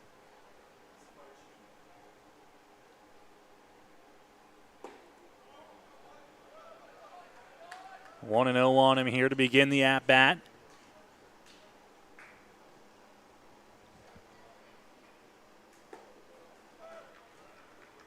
Swing and a miss now, 1-1. Joseph this season, Dylan, a batting average at the .351 mark, which for a lot of teams in this league and for a lot of seasons might be team best, but he sits at, I believe, 5th on the London Majors in average this year. That is unbelievable, Noah, because the major, that just shows you how good the majors have been offensively this season. I mean, Robert Mullen hitting over 400 coming into tonight. Cleveland Brownlee, high 300s. Taylor Wright, high 300s. Jacob Newton, high 300s. I mean, it's been a crazy good offensive year for the majors, and that puts Starling 4th on the team in average.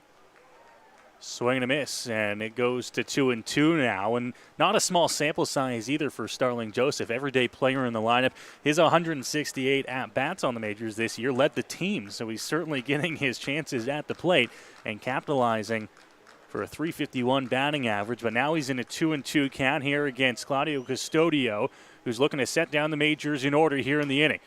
Chopped on the ground, third base, going to be a tough play, and they won't have a play on Starling Joseph's infield single here on the bottom of the 4th.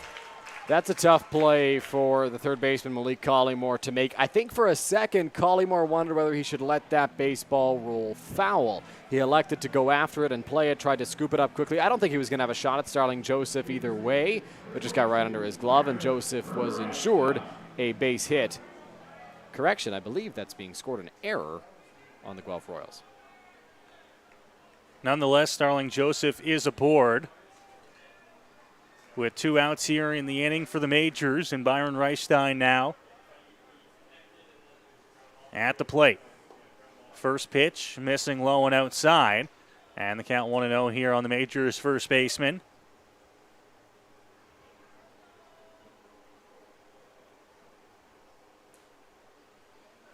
Joseph, a healthy lead just inside the cut of the grass at first base, and now he's going to take off. Swing and a miss by Reichstein. Throw down and on the money to get Joseph to end the inning. They tried to get aggressive on the base pass, but a strong throw down ends the frame here. The majors don't get anything in the bottom half of the 4th, and the Royals holding on to a 2-0 lead here at Labatt Park. You're watching the Intercounty Baseball League on Majors TV.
Capturing emotion in every shot.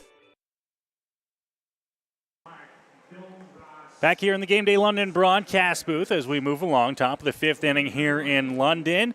As always, an entertaining and good ball game underway here between the Majors and the Guelph Royals. Dylan, so far this year between the Majors and the Royals, 3-3 split in the regular season this season. The Majors won the first 3 contests. The Royals stormed back and won the last 3, and now they're leading 2-0 as we work our way into the middle innings of this contest.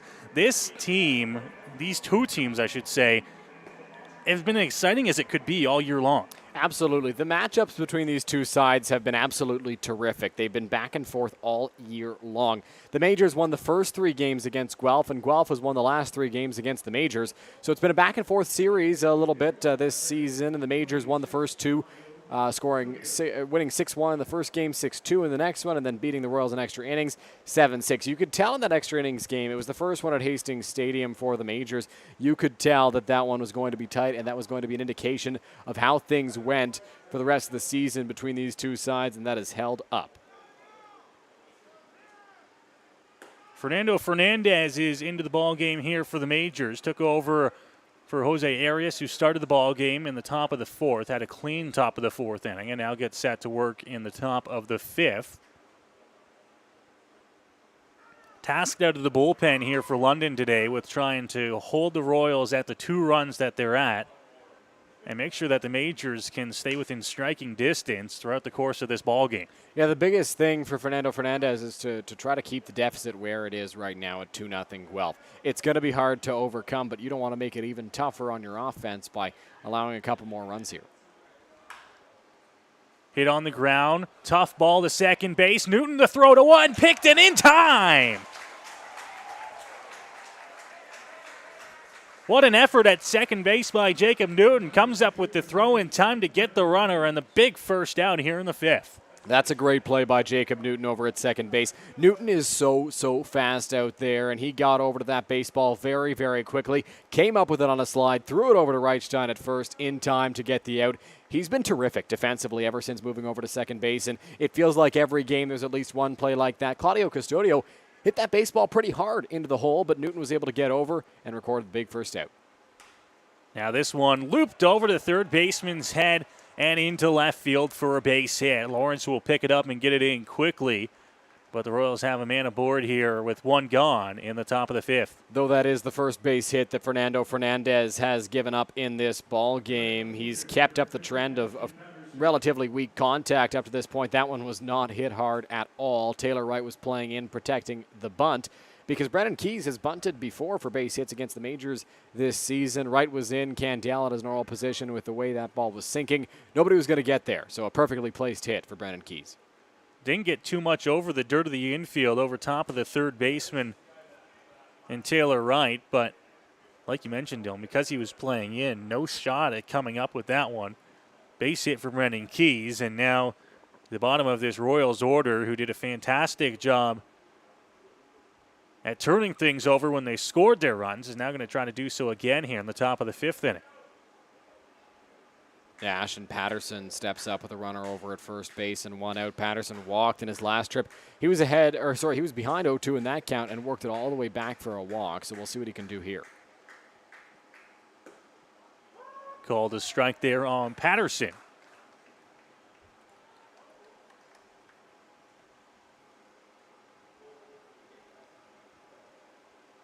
Always tough lefty, and Fernando Fernandez checks on the runner. Here's the big leg kick delivered to the plate. Swinging around a bunt, but pulling that one back is Patterson. 2-1. Yeah, Patterson maybe putting the Royals maybe putting the sacrifice bunt on right there, but Patterson pulling back, didn't like what they saw, so the count moves to 3 balls and a strike.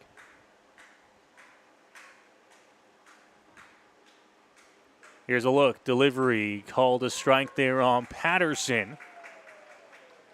And the count moves to full at 3-2. Think they'll put the runner in motion here, Dylan? They might with the combination they've got. Fouled off and back into the screen. Runner wasn't going. Always tough with the lefty on the hill, especially when there's not 2 outs. 2 outs, obviously, you know they're going. Less than 2 outs and you have a lefty, you rely on the speed a little bit, see if you can get a good jump, but a lot of times, especially with the top of the order on deck, you don't want to risk it. 3-2. Now the runner will go. Pitch to the plate. It's going to be hit in the air. Right field. Joseph has a long way to run and try to track this one down, and he can't make the catch in foul territory. Laid out for it just before the warning track, but it dropped. Might have hit off his glove. Count will stay at 3-2. Great effort there by Starling Joseph trying to track down that baseball in foul territory down the right field line. Nearly came up with it, had a huge dive, but just came up empty. Ball bounced right around him and fell in for a foul ball, luckily for the Majors.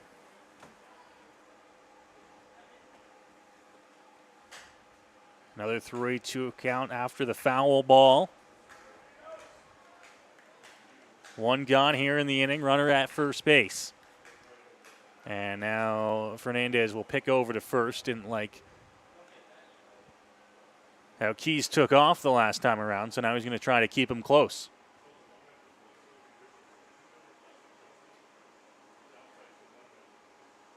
Another look here and another pickoff move over to first base for Fernandez. Yeah, Fernandez keeping an eye on Brendan Keys, who was off on the last pitch and taking a threatening, in his eyes, lead over at first. We'll see what the move is for Guelph here on 3-2 with one away again. 3-2 upstairs, and it's going to be a walk for Patterson to turn the lineup over here for the Royals with one out in the inning. Another walk for Ashton Patterson. Had 2 walks last Friday night for the Guelph Royals and 2 walks here again in this one, as he will turn things over to the top of the order once more with a base on balls.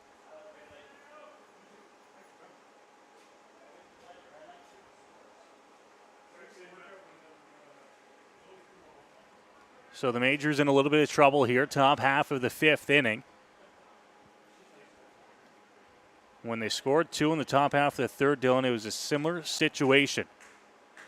Bottom of the order got on base. Top of the order brought him in. They're going to try to do so again here in the 5th. Fernandez is going to have to try and shut him down.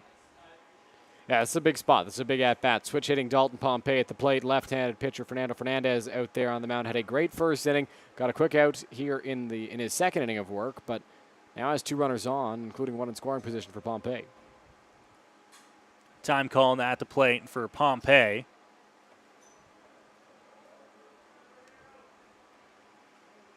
Hitting from the right side here against the lefty. Check on the runner. Fernandez to the plate, fouled off and out of play. And the count 0-2 now here on Dalton.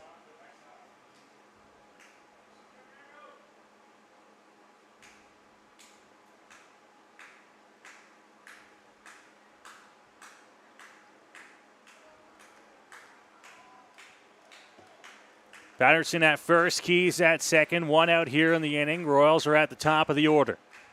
0-2 here on the leadoff man, Pompey. Runner goes to third. Throw down in plenty of time to get him. Keys took off for third right away. Didn't actually get a fantastic jump, and Mullen threw it out in plenty of time. Robert Mullen hesitated for a moment behind the plate, but still threw out Brendan Keys very easily at third base. It wasn't particularly close. Taylor Wright got over there. Wright seemed a little bit slow to get over there at first, and that's why Mullen had to wait an extra second before throwing it. Still got there in plenty of time to record the second out. And now Pompey still has a runner on base, but now has 2 outs, still in a 2-strike count. It changes the complexion of this inning. Yeah, the runner goes from being a base hit away from scoring the 3rd run of the ball game for Guelph to being a ball in the gap away from scoring him. Now 1-2. Pitch outside from Fernandez. 2 balls and 2 strikes. We were saying earlier on, Dylan, how you don't want to make the last out at third base. Well, it doesn't matter if that one's not the last out or not. That's a tough out to make. When you have the top of the order up here, you're pressing with just 1 out in the inning. Not the spot you want to get thrown out at third base. Not that there really ever is a spot that you want to get thrown out at third. 2-2. Swing and a miss. And just like that, the Majors are out of the inning.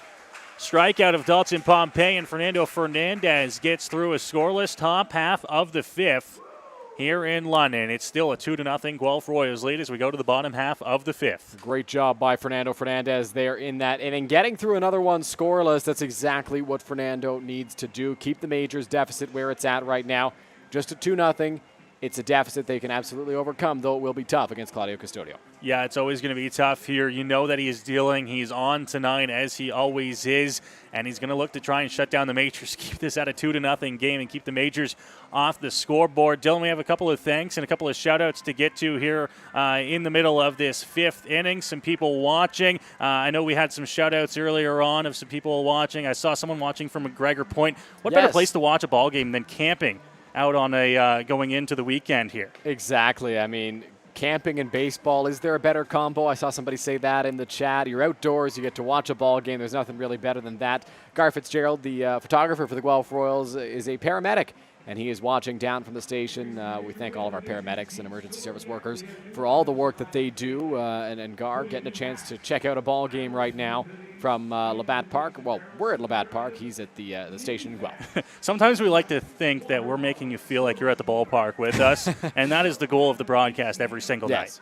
Absolutely it is. We want to make you feel like you're right in the park, getting a chance to check out all the action, not missing a beat. But the reality is you're at home and probably in comfier seats than most people in the ballpark. You get to sit on your couch, check out the ball game, and we certainly hope you enjoy the broadcast. Dylan, we gave a subscriber shout-out earlier on. We're trying to hit 900 tonight, and I think after we said it last time around, we went up like 6 right away. So, hey, if you're listening, haven't subscribed yet, make sure you subscribe to our channel. You get a double high five at the end of the night if we hit 900 tonight. So that's what you got to look forward to besides the fantastic ball game going on the field. Exactly. Great game right now between the Majors and the Guelph Royals. And if we hit 900 subscribers, you get a double high five. I mean, is there anything better than that on a Thursday night?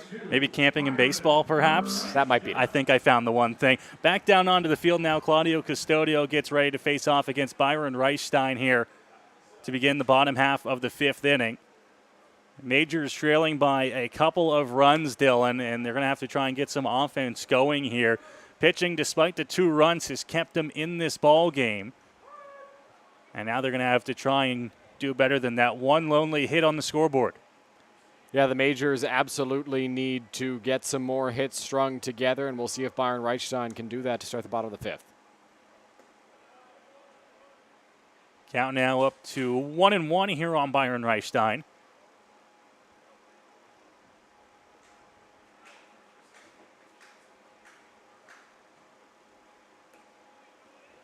Missing again to the Majors' first baseman. 2 balls and a strike here. Reichstein, Wilkie, Lawrence, the first 3 to greet Custodio in the bottom half of the 5th inning. And back up the middle, base hit. Byron Reichstein will lead off the bottom of the 5th inning with a rocket up the middle, and the Majors have that base runner to begin the inning. Great job by Byron right there. We talked about how the Majors needed to string some more hits together. That one smoked right back up the middle off the bat of Byron Reichstein, who's feeling a little bit under the weather right now, and hit that baseball hard right back up the middle for the second hit for the Majors in this ball game.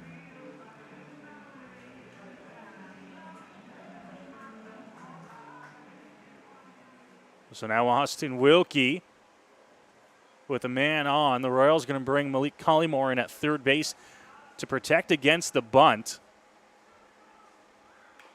And that one is going to be fouled on the first base line. Majors know that they need to get runs across the scoreboard, and they're going to have to use small ball to do that. So Wilkie squares around, tries to lay down the bunt. It just does go foul. So we'll see if the bunt's on once more here on 0-1. Here's the only thing. That one run at first base gets you a run closer, sure, but it doesn't tie the ball game up. It's not the tying run over there. The Majors still, they feel this is a great opportunity to score with nobody out and a runner on base. They need to take runs where they can get them. Sure, you don't want to play for just a single run here in the 5th, but at some point you got to play 4 runs. And whether that's 1 now and 1 later on, 2 now, 1 later on, whatever it is, you got to try to get something going, especially with a leadoff base hit. Wilkie now behind 0-2 after the called strike. That'll push Malik Collymore back to just beyond even with the bag at third. Custodio deals, delivers, and a swing and a miss. Wilkie down on strikes for the first out. Custodio challenged him with a fastball there on 2 strikes, and Wilkie came up empty, wasn't able to get the bunt down, and it ends up being a strikeout for Claudio Custodio. Shocker, I know. Over 200 this regular season for the Royals right-hander, and now he's got to face Drew Lawrence with 1 away and a runner over at first base. Lawrence last time looked to bunt, but could not get one down, grounded out to Custodio last time up. And hit hard but foul just past the first baseman Interessano. 0-1 here on Lawrence, who got thrown out. A quick run down the first baseline his first time around, but it just beat him. 0-1 in the contest so far.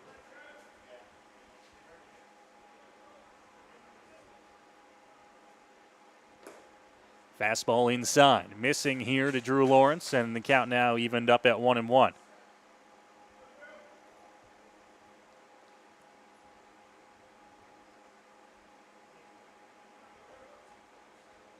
Custodio now working from the stretch here. Taking off. The throw down to 2 is going to be high, and it's off the glove. Reichstein is in safely at second. Lawrence swinging at the pitch. Makes you think it was probably a hit and run there for the Majors. Drew Lawrence chased that one well above the strike zone. I don't think that's one Drew would normally swing at. And with Reichstein off on the pitch, makes me think it was a hit and run. Byron in there safely. It was going to be a close play, but the high throw from Brendan Keys allowed Reichstein in there safely. And now they'll clean off the second base bang after the slide from Reichstein. Count 1-2 after the swing from Lawrence. Majors once again find themselves with a runner in scoring position, less than 2 outs. And Lawrence will call time at the plate. Didn't like how long Custodio was taking. Get ready to dig back into that right-hand batter's box.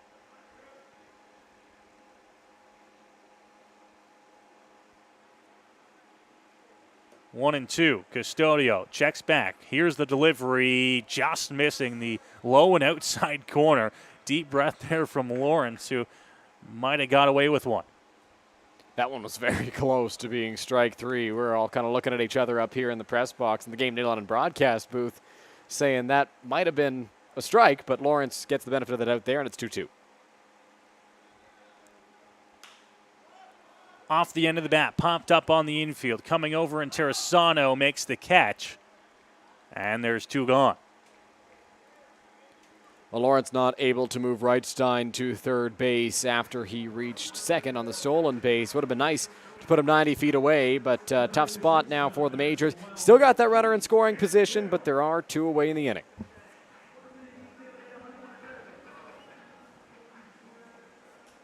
It'll be up to the bottom of the Majors order to try and bring in a runner, at least extend the inning here. It was Byron Reichstein with the leadoff single. He now stands at second base. Majors trying not to strain him there. His time called. A little bit late there by Keith Candell. Candell last Friday had 2 hits against Claudio Custodio. He broke up the perfect game, and if there's a guy you want at the plate right now in this matchup, it's probably Keith Candell. See what he can do. He's got a chance to drive home a run for the Majors.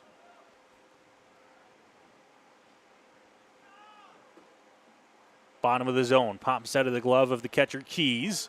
2 balls and no strikes here on Candell.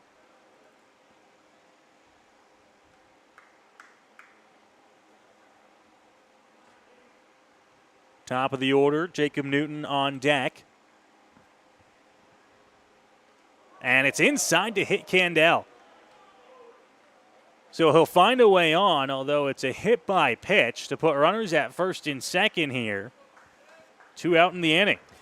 Well, the tying run reached base for the Majors, though there are 2 outs, and I'm sure Keith Candell would have liked to reach in a different way, taking that one for the team. And we'll get to first on the hit by pitch, get to reunite with Justin Terrasano, a former colleague, a former teammate of his. Over at first base, they can chat it up. Keith showing where it got him, right under that left arm. Over there, not a fun spot to be hit in the rib cage, but Keith will take it if it means he gets to get on base and has a chance to score a run. Jacob Newton, who's 0 for 2, steps into the batter's box. We'll see what he can do against Custodio. Majors throughout the ballgame so far have been missing the big hit. Newton will look for it here with 2 gone in the inning. Custodio, once again, has time called on him. Dylan, this inning in particular, he's taken a little bit more time. Not a lot more time than he has been throughout the first 4 innings, but here in the 5th, that extra second, 2 seconds sometimes to come to the plate has thrown the Majors off a little bit, and they've called time now 3 times this inning. Due to the base runners, I think, no, he's taken so much extra time. And right there, right after Keith Candell called time, the very next pitch from Claudio Custodio missed in the dirt. That pitch right there, Newton calls time. Next pitch misses well up and away. It messes with the pitcher's timing. It messes with the head a little bit. And Custodio is thinking about those runners on base. That's why he's taking so much extra time. And you can't blame the Majors for wanting to call time and reset things. Pitch off the plate to Newton now. 2-0. Custodio losing the zone just a little bit here with runners on base. That's 4 straight balls from Claudio Custodio. Threw a first pitch ball to Keith Candell. Then he hit him. And the first 2 pitches missed to Jacob Newton.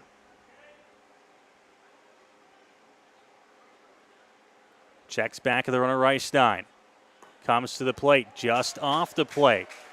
And it's 3 balls and no strikes here on the Majors leadoff man and Jacob Newton. Newton is in the driver's seat right now for the Majors. He's got to make sure he does not come out of his shoes after a pitch. 5 straight. Do we see the green light for Newton if it's anywhere close? It's called a strike, although not right down Broadway, 3-1. Yeah, that one looked like it caught the inside part of the plate for sure, and Custodio gets the call right there. Looked like it was in the zone, and Newton still in a hitter's count at 3-1. Delivery, and called a strike. Newton thought that one was off the plate. Tossed the bat off towards the Majors bench, but now he's going to have to come back here on what will be a full count against Custodio. I mean, 2 pitches in that at-bat were in identical spots, and they were called balls, so I don't blame Jacob Newton for thinking that was ball 4. It maybe that was a strike, and it just that Chris Walters behind the plate missed it a couple of times, but right there, I don't blame Newton for being a little surprised. 3-2 now on Newton, and Custodio is going to step off and look back to second base where Reichstein scrambles back in without a throw. 3-2 still here against Jacob Newton. Custodio sat on the mound. Here's the leg kick. Delivery ripped into right field. A base hit. Reichstein got a good jump. He's going to come around third and score. Into third base safely is Keith Candell. The throw gets away and into second base. And now taking off to home is Candell, and he is going to be thrown out. And they'll hug it out. A little bit of a collision there that got everyone running from the benches, but Candell hugs it out with Brendan Keys. A run comes in to score on a bizarre ending to the 5th inning. The Royals will escape with still a 1-run lead. Jacob Newton hit that ball hard into right field. Like you mentioned, Byron Reichstein got a good jump and was going to come in to score on that one. And I think if Keith Candell had flipped that baseball, if he had gone on the flip, rather than waited a little bit longer until the flip got past at second base, if he broke right away as soon as they flipped that baseball to second base, there's a better chance he scores that run. We'll get a look at the replay right here, the collision at the plate. Brendan Key's not happy. He's saying, hey, you didn't need to push me right there. And then Candell says, yep, you're right. I'm sorry. I'll give you a big hug right now. And everything gets cooled down. Justin Interessano right there obviously has been around the league just like Keith Candell has. They know each other, and they're able to avoid a big scrum.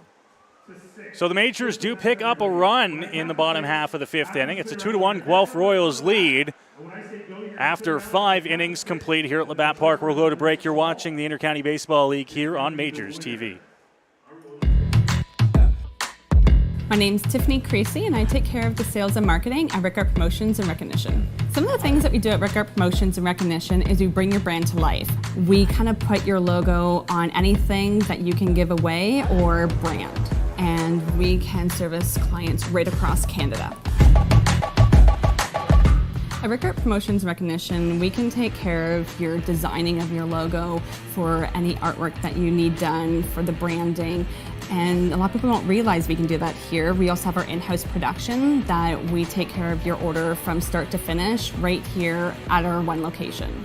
So with keeping everything in-house from graphic design to in-house production, we're able to get you your order a lot quicker with a faster turnaround time. We'll help gather your ideas together, give you some options to kind of narrow down the search for you, whether it be from your apparel to promotional products. And from there, we'll get your mock-ups done, proofs done, order done, and the quality control is right there all along the way for you.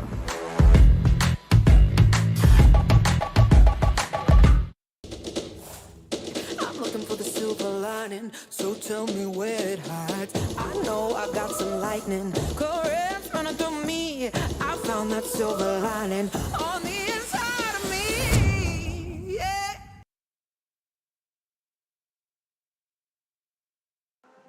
We're back at the Game Day London broadcast booth here at Labatt Park for the pennant clinching game between the Guelph Royals and the London Majors, and nearly a dicey moment to end that last inning.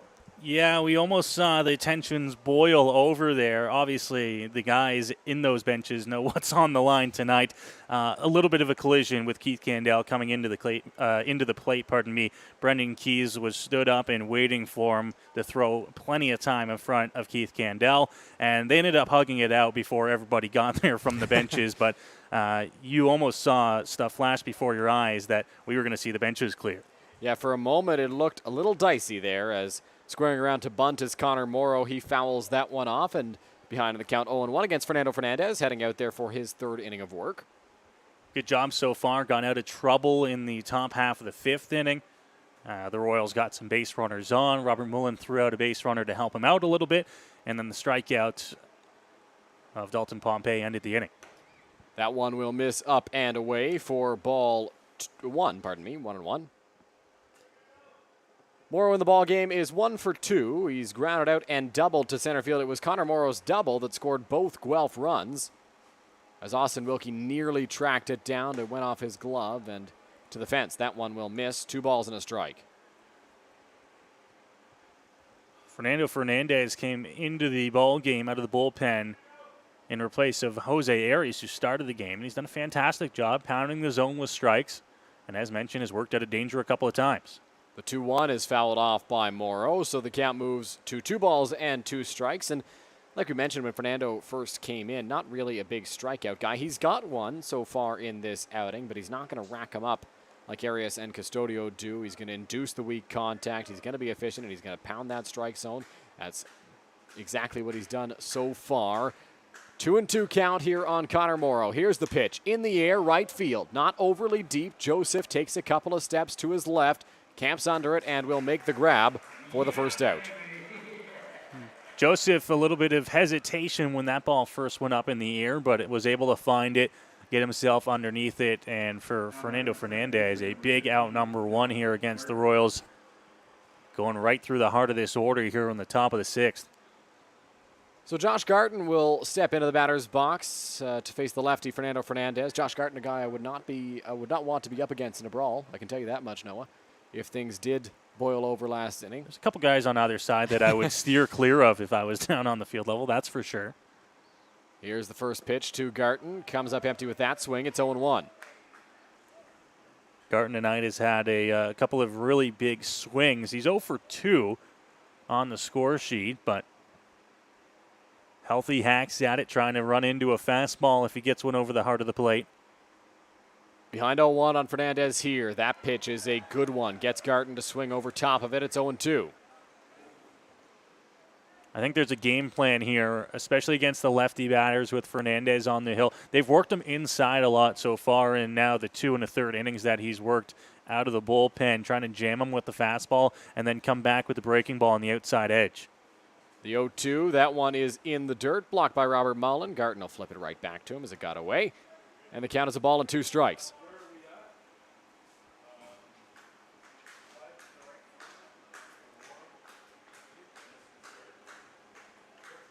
Garton digs into the batter's box, looks out at Fernando Fernandez, who looks in at the plate. Fernandez, former Royal, former teammate of Josh Garton's. Here's the pitch. That one's outside. 2-2. Did he go? Third base umpire says no, he did not. Went with the appeal there. Thought that Garton might have gone around on the swing, Dylan, but I think he held up in plenty of time there. 2-2 now on the Royals' second baseman. Here's the pitch. It is fouled off of Robert Mullen. And Garton, who didn't realize it at the time, will go back, check on him. Count will remain 2-2. Yeah, Mullen there took that foul ball. They're going to take a little bit of time here, give him a breather. Garton picked the ball off the ground for him here, and they'll get ready to redo the 2-2 count. Fernandez ready. Here's the 2-2 home to Josh Garton. In the air, foul territory. Taylor Wright is in pursuit towards the warning track, looking in, and that is into the grandstand, takes a big hop and up into the bleachers. Good pursuit there from Wright to chase that one down. Felt the warning track on his feet, got to the fence, but that one carried and got itself past the first 3 rows of seats and out of play. They'll wait for Drew Lawrence and Taylor Wright, Keith Candell, everybody on the left side of the field to get back into their positions before Fernandez delivers the next 2-2 pitch. It's a long run for everybody, right? Got to give them a sec to regroup out there and get back into the right spots for a big pitch on its way to Josh Garton. Count is 2 balls and 2 strikes, and that one will miss up and in. Count moves to full now at 3-2. Tried to come inside again once again with the fastball there to Josh Garton. Missed up and had him ducking out of the way. And now on full count here, you wonder what they'll go with. Do they try to go for a wipeout strikeout pitch, or do they just go right at him? Full count, 1 away. The pitch to Josh Garton. Swing and a miss. Strike 3. Fernando Fernandez has his second strikeout of the ball game, and there are 2 away in the 6th.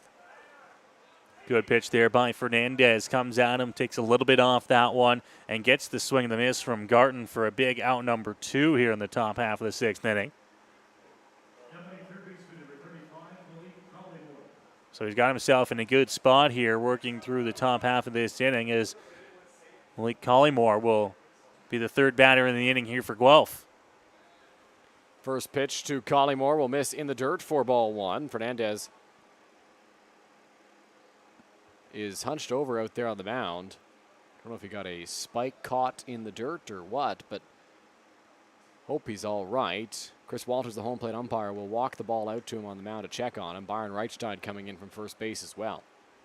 Yeah, it looked like he landed weird after that throw, and you can tell right away from where that ball landed. Got away from the catcher, Robert Mullen.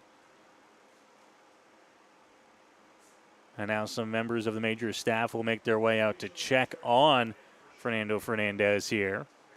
Looks like Dr. Alex Colson heading out. It was a bit of an awkward pitch. It missed pretty badly to Collymore, and it looked like Fernandez got caught, and you just hope he didn't hurt anything on the way to the plate there. But everybody's kind of laughing right now.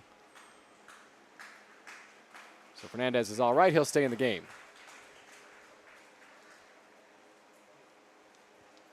And I think they're going to maybe give him a couple of throws here. See if he's okay. Or are they going to let Collymore dig right in here? Looks like they're just going to keep moving.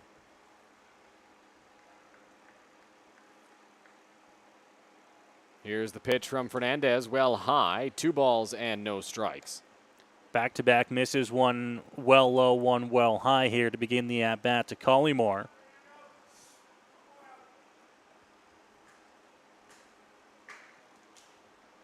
So Collymore in control, 2-0. Here's the pitch. That one will be in there. It'll be a called strike, and Fernandez works his way back into the count a little bit at 2-1.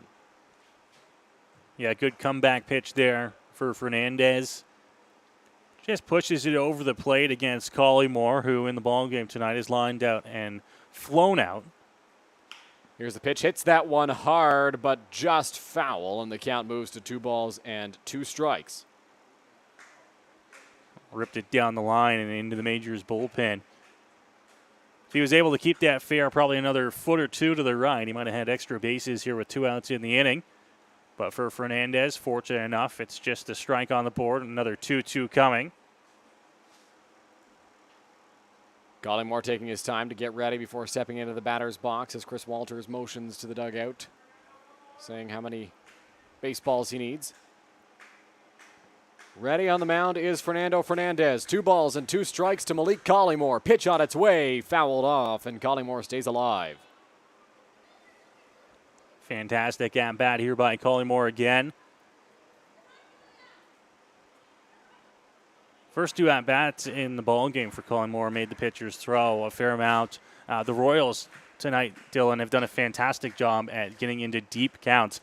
First against Jose Arias, now against Fernando Fernandez again. Making them work for the outs.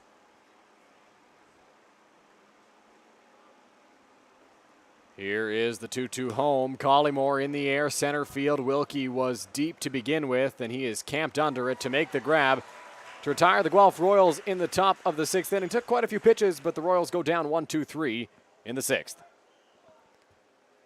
Yeah, another 1-2-3 inning there for Fernando Fernandez. Fantastic work from him in the top half of inning number 6, and we'll go to the bottom half of the inning here. And Dylan, the Majors, some momentum after that run scored in the bottom half of the 5th inning. Will now try and look to see if they can keep going here. Just down a run. Still within striking distance. Absolutely. Still in a good spot in the batting order as well, as Taylor Wright will lead things off, followed by Cleveland Brownlee and Robert Mullen. Before we get to the bottom of the 6th inning, we want to remind you to follow the Majors on social media, at London Majors, TikTok, Twitter, Instagram, Facebook, and subscribe to us here on YouTube. We're up to 895. We're 5 away. 5 away from 900. 5 away from the big double high five up here in the Game Day London broadcast booth. I know we've seen some comments already in the live chat of people looking forward to it. So 5 more subscribers. That'll do it. That'll do the trick. And you'll get to see us up on cam between innings here with the big old double high five. When we ask, when we issue a call to action, call to action, you guys deliver time and time again. The Majors and Intercounty fans, and of course new fans that we've also found over the course of the season who've discovered the Intercounty Baseball League, trying to give them the most entertaining product that we can. And you know what, Dylan, if I have to sacrifice a high five or a double high five to get the fans into the ball game, I'm willing to make that sacrifice. I'm willing to do it. It is a lot of effort exerted on my part. We put a lot into those high fives. We do. The last one is actually a GIF. Available on all your favorite social media platforms. If you search up MajorsTV, I believe that GIF will pop up. Now listen, we're not the most famous people out there, so we're not your first result.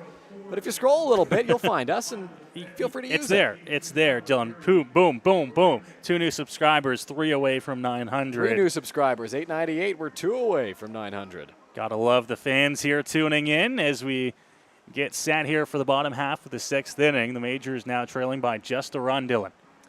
It's a tight one. It's going to be a tight one the rest of the way. We knew that. Majors were shut out 2-0 last Friday. They trail 2-1 right here, and Taylor Wright will dig into the batter's box. He had the first hit for London in this ball game. A scorcher right back up the middle that Connor Morrow had to go off his glove. Going to be big for him to try and lead off this inning here for London now. First pitch will miss for ball 1.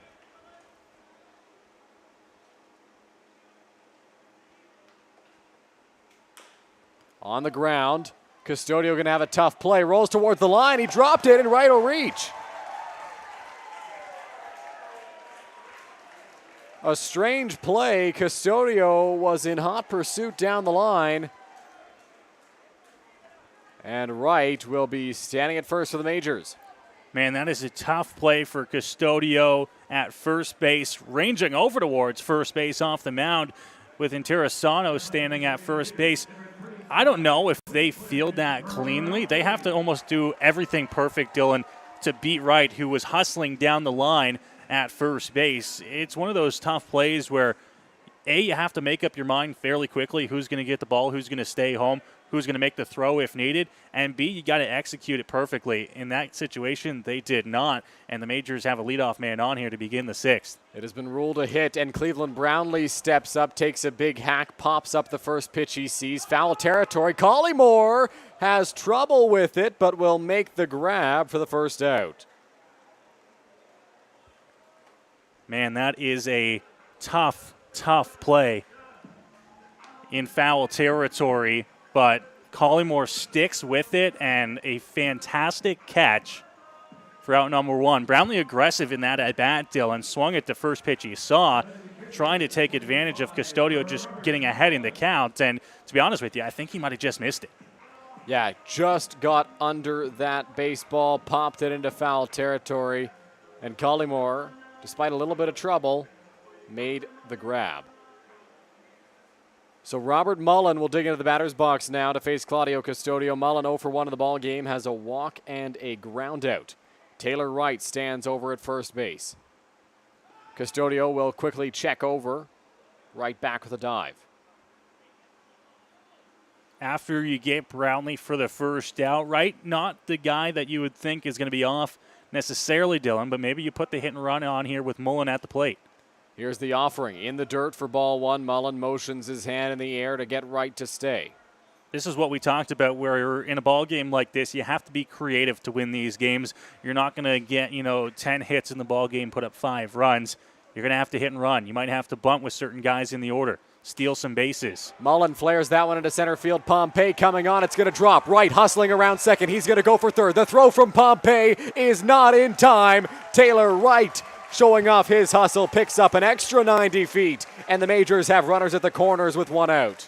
Man, what a read from Taylor Wright there. That one flared off the end of the bat of Robert Mullen and into center field. Wright wasn't taking off on the pitch, but he got such a good jump, and he did not break stride from the moment he left that leadoff at first base. Knew it was a flare, knew he had a chance, but the only chance he had was if he did not break stride, and he was in safely at third base. The Majors now runners at the corners here with just 1 out. So Starling Joseph comes into the batter's box in a big spot. He's got runners at the corners, 1 away. Majors trail by 1 here in the pennant clinching ball game. 90 feet away is the tying run. Custodio ready on the mound. Here's the first pitch of Starling Joseph. He's eager. He swung at that one, was out of the zone, and came up empty for strike 1. Yeah, eager for sure, Starling Joseph. He knows that run's just 90 feet away from tying the ball game. He wants to be the guy to do it, but you can't be too aggressive here at the plate. Custodio's still got fantastic stuff to put you away. That one will miss in the dirt outside. A ball and a strike to Starling Joseph. Kind of identical pitches on pitch 1 and pitch 2 the second time. Joseph able to lay off. Joseph this season, one part of the game I think even he would admit he'd like to be better at is the strikeouts. 46 this season. And 42 games played. Here's the pitch. Outside corner, strike 2 called.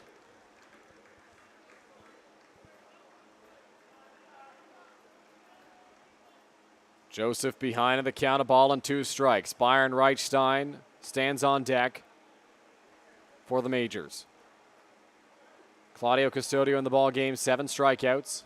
Looking for number 8 right here. The pitch to Starling Joseph. He gets a piece. Will foul that one off and stay alive. When with the breaking ball there against Starling Joseph, he was able to get just a piece of it on a good swing. Stay alive here at 1 and 2. For Joseph, you don't want to take yourself away from the swing that you know so well too much, but shorten up here. If you got to choke up on the bat and try to just put something in play and avoid the strikeout. The 1-2 home. Joseph swings through the high fastball. It is strike 3, and it is the second out of the bottom of the 6th inning. Custodio still bringing the heat here, 6 innings into this start. Fastball up in the zone, gets the swing from Joseph. Continues to deal out there on the mound, despite the Majors pressing here in inning number 6. So Byron Reichstein will come in a big spot. First and third, 2 away, bottom of the 6th inning, tying run at third base. Here's the pitch from Claudio Custodio. Reichstein swings over top of it, strike 1. Reichstein looking to try and be the guy here for the Majors to tie the ball game. In the contest tonight, Dylan, he's 1 for 2. Here's the pitch. Reichstein, line drive, center field, Pompey, and it drops. A run will score. We're tied. It's 2-2. Have a night, Byron Reichstein. His second hit of the ball game. That's a single up the middle. And the Majors have runs in back-to-back innings to tie this game at 2 apiece. And still dealing here in the bottom of the 6th.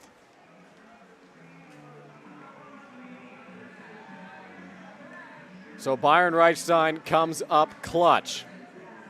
First and second, Wilkie at the plate.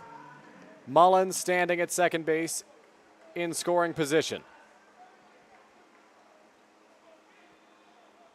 Here's the first pitch. Wilkie lines that one back to the screen. Wilkie being aggressive on that first pitch fastball. Fouls it back, and the count moves to 0-1. Wilkie takes a deep breath as he gets back into the batter's box to face Custodio. Looking in for the sign, peeking back at second base. Here's the offering. Inside and low for ball one. Taylor Wright led off the inning with an infield single. Cleveland Brownlee popped up, and then on the Robert Mullen single, Taylor Wright advanced to third. Starling Joseph with a strikeout swinging, and then the Byron Reichstein single has tied the ball game at 2 apiece. Wilkie trying to add on here in the inning. The pitch, cut on and foul tipped. Strike 2. A ball and 2 strikes, 2 outs. Wilkie 0 for 2 in the ball game today. Popped out to right and struck out swinging. Go-ahead run stands in scoring position for the Majors. Custodio sets, peeks back at second. 1-2 home. Wilkie fouls it off and will stay alive. Custodio still remaining tough here as he works his way through into this ball game. Nearing the 90 pitch mark here in inning number 6. The Majors have 2 runs on 6 hits.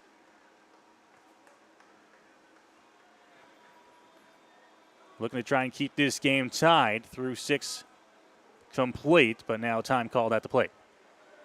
Custodio taking a little too long for Austin Wilkie's liking to get that sign. So Wilkie called time, stepped out, now back in the batter's box, looking out and ready. Pitch from Custodio on its way. Wilkie will foul that one off.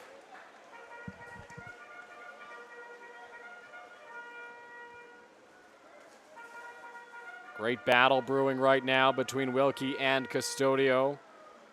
Wilkie, a guy who can put together some tough at-bats, and that's what he's looking to do here, hoping to come out on the right side of that. He can get a base hit to drive a run home.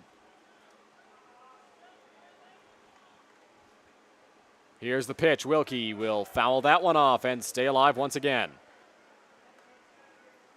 Yeah, another pitch there that Wilkie is just battling off to stay alive here. Making Custodio work for this final out of the inning. And if he makes a mistake over the plate, Wilkie will be ready. Good approach here in this at-bat. 89 pitches for Claudio Custodio through 5 2/3 innings. About to throw pitch number 90. Comes set on the mound. The 1-2 home. Swing and a miss. Custodio escapes the jam, but not without allowing an RBI single to Byron Reichstein to tie the game.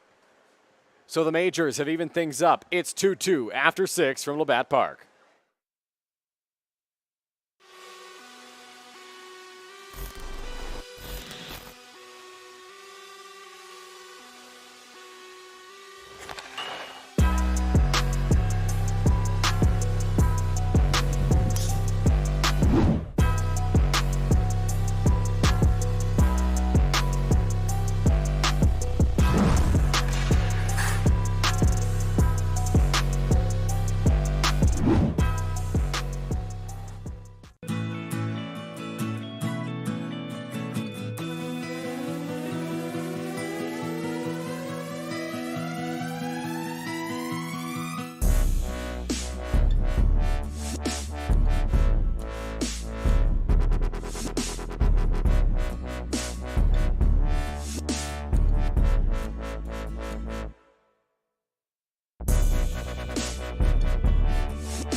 Capturing emotion in every shot.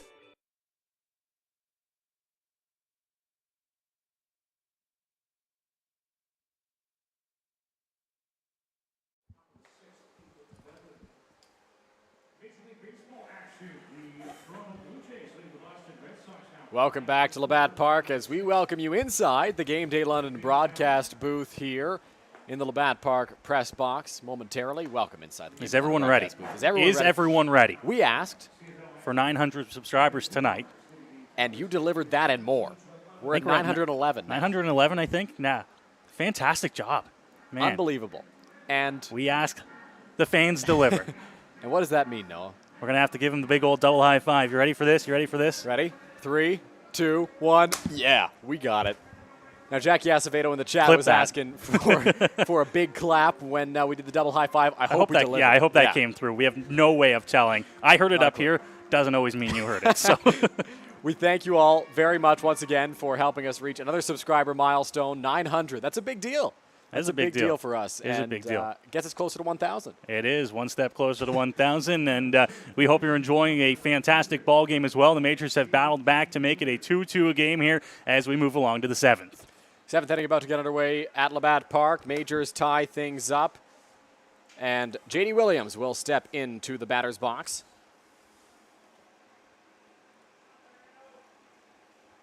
Big top of the 7th here for the Majors on defense, and Fernandez on the hill as that one's bunted foul. You battle back in the last 2 at-bats to tie this ball game at 2 apiece against the always tough Claudio Custodio. Now you got to shut down the Royals here in the top half of the 7th. There's no other option. You got to keep the momentum on your side. It is pivotal to keep the momentum on the side of the boys in pinstripes right now. Fernando Fernandez going to look to do that. Ahead in the count, 0-1 on J.D. Williams. Here's the pitch, just off the plate outside.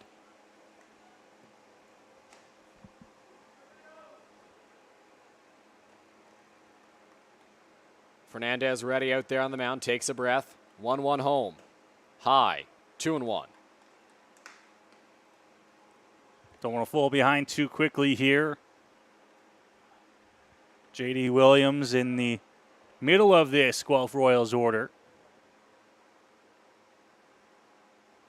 Here's the pitch. Williams will foul that one off, so the count moves to 2-2. Williams and Terrasano Custodio. It's the scheduled first 3 for the Guelph Royals here in the top half of the 7th inning. Now we've received confirmation from Jackie Acevedo. She is happy. She heard the clap on that high five. 2-2 on its way from Fernandez in the dirt, blocked by Robert Mullen, and the count will run full. Got to attack right here if you're Fernandez. As far as I'm concerned, go right at him. Try and get the first out on the board here to start the 7th. It really sets the tone, sets the pace for the inning. 3 balls, 2 strikes. The pitch from Fernandez on its way. On the ground, fouled off. Williams continues to put up a good fight.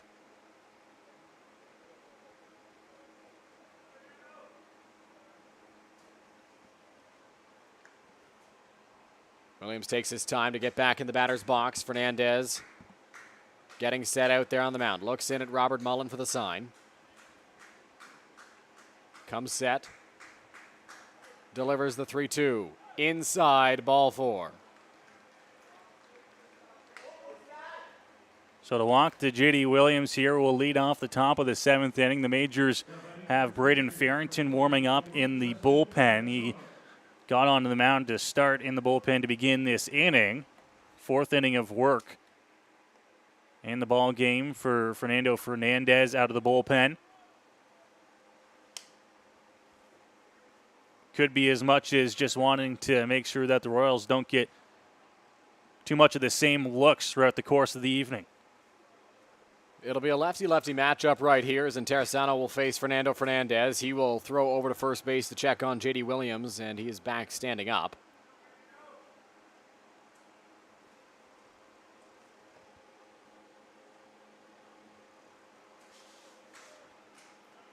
Fernandez ready. Here's the pitch. Inside, did it clip in Terrasano? It did. So Fernandez hits Justin and Terrasano in the first 2 batters of the 7th inning reach. Not the start you wanted here for the top of the 7th after you tied the ball game in the bottom half.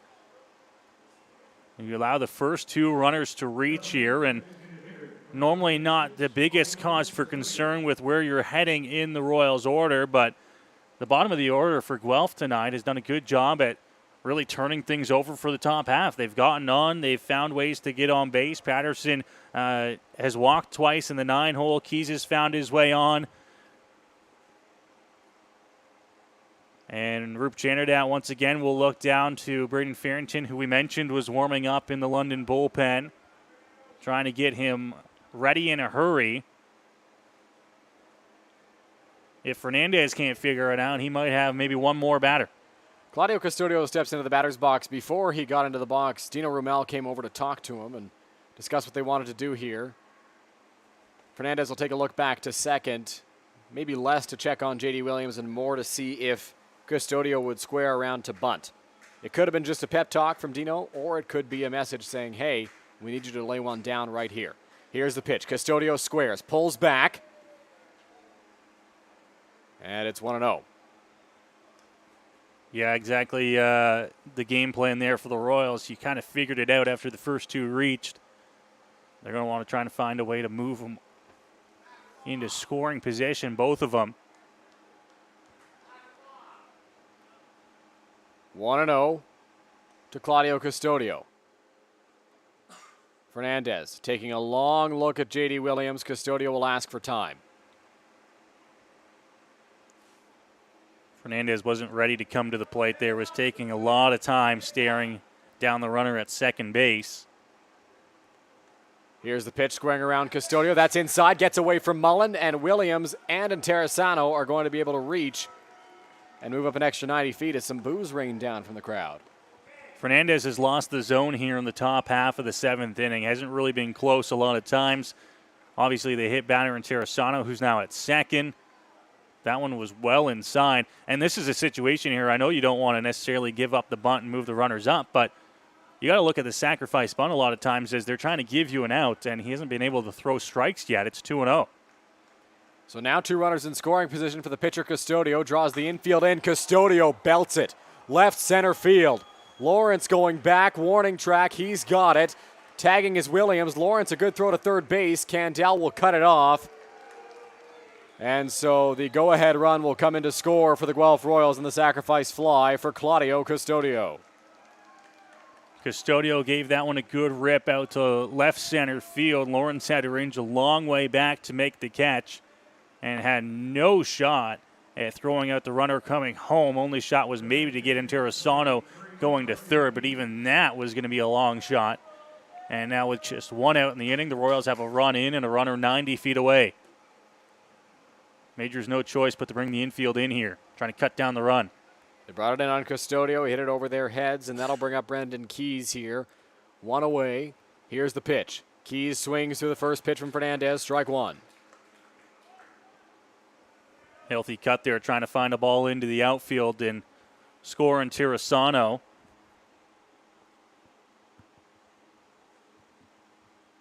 Here's the pitch. Cut on and missed. 0-2. Big out here. If you can get Keys on a strikeout, you avoid having to put a ball in play with just one out. The pitch, swing, and a miss. Strike three. Mullen's going to have to throw down to first, and Interessano not going anywhere, and that'll be the second out. Strikeout, the big play there for Fernando Fernandez. Keeps Interessano at third, gets it out without having to worry about a ground ball on the infield or a fly ball to the outfield. And now the Royals 2 outs here in the inning to try and bring home that runner 90 feet away. It'll be Ashton Patterson, who's found his way on at the bottom of the order twice so far tonight. 2 walks for Ashton Patterson and 2 plate appearances. No official at-bat recorded. The infield can move back. First pitch is in there for a strike.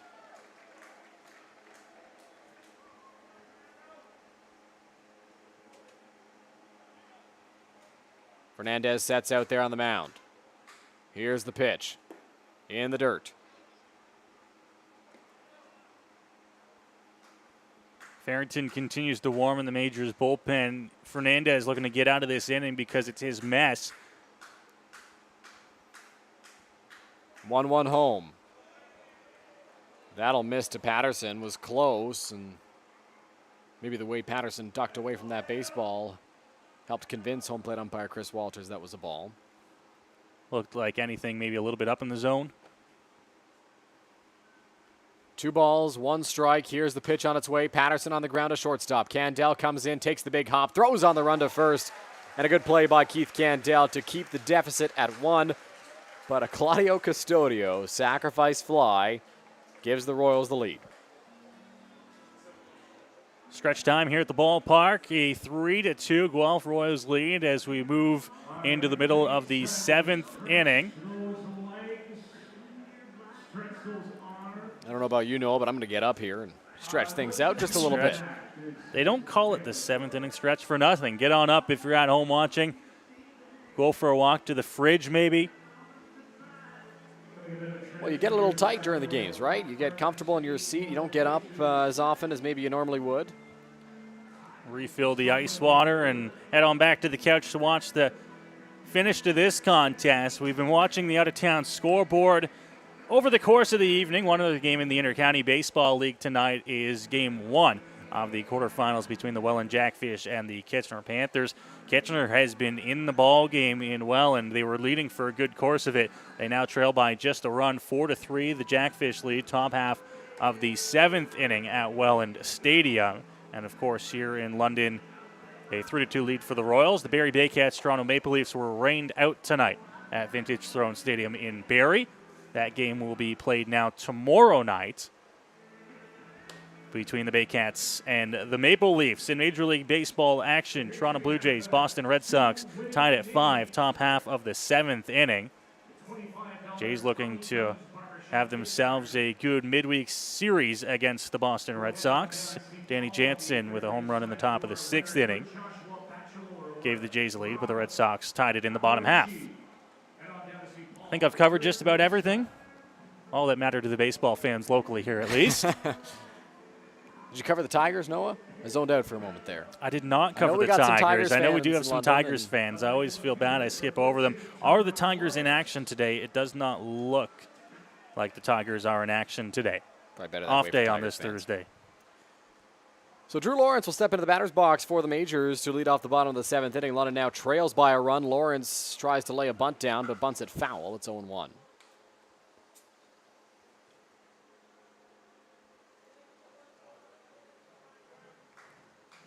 Lawrence ran most of the way up the baseline, so he'll take his time to get back, catch his breath. You'd imagine he may be laying one down again here on 0-1. Third baseman Malik Collymore is way in. He'll have to at least give it a look, you would think. Does not square around. Got a pretty good pitch to hit, and it'll drop in there for a strike. It's 0-2.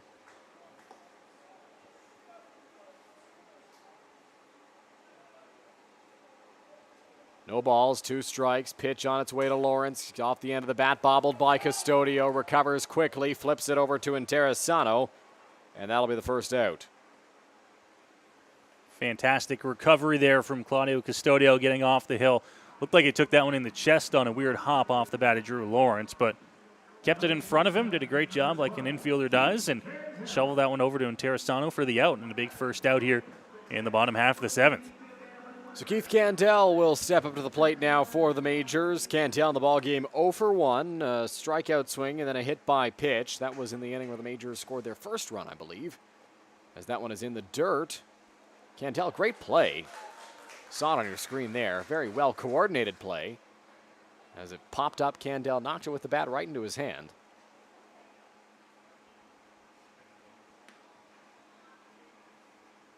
1-0 on its way from Custodio. Swing and a miss from Candell on a pitch that looked to be a little low and outside. It's 1-1.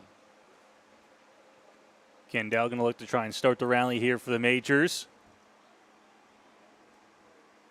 Pitch on the ground in the hole. Going to be a tough play. Morrow ranges over. Tough throw to first. Not in time. Candell will beat that one out and has himself a base hit. Yeah, that one was hit too much into that 5-6 hole between third and short.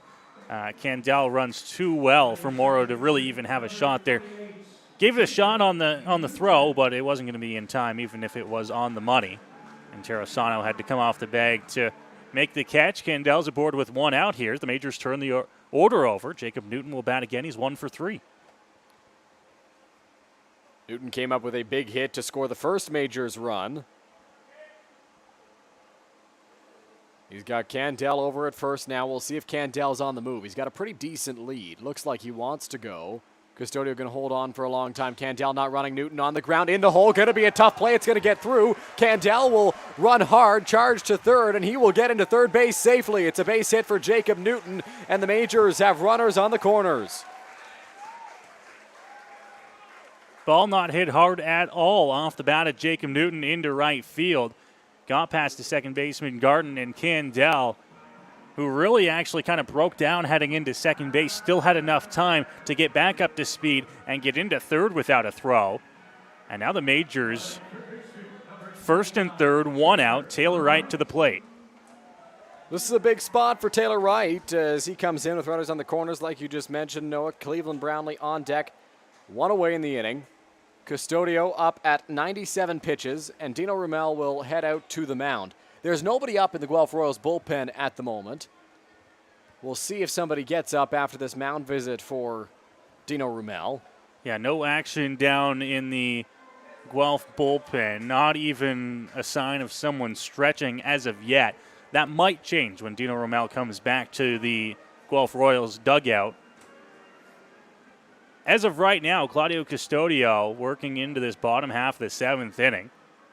He has surrendered 8 hits to the Majors tonight. The Majors have had their fair share of hits. They've had their fair share of base runners. It's only resulted in 2 runs so far, but each of those coming in innings 5 and inning 6. And now they're pressing again once again here in the 7th. I know he's your guy, but it might be time to at least get someone up and warming.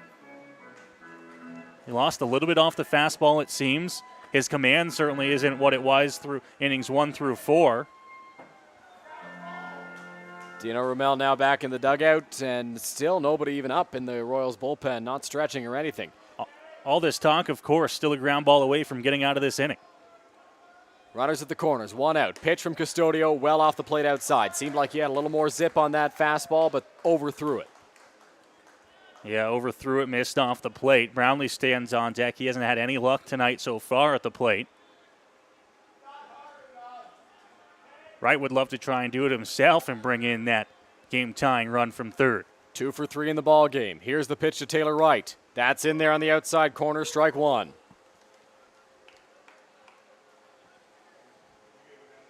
Newton at first, Candell at third.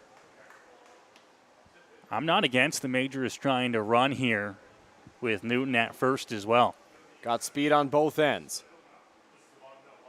Here's the pitch. Newton not running. Right line drive. Left field line. Just foul. Couldn't keep that one fair down the third base line. Ended up being a little bit further away than we thought, but count moves to 1-2.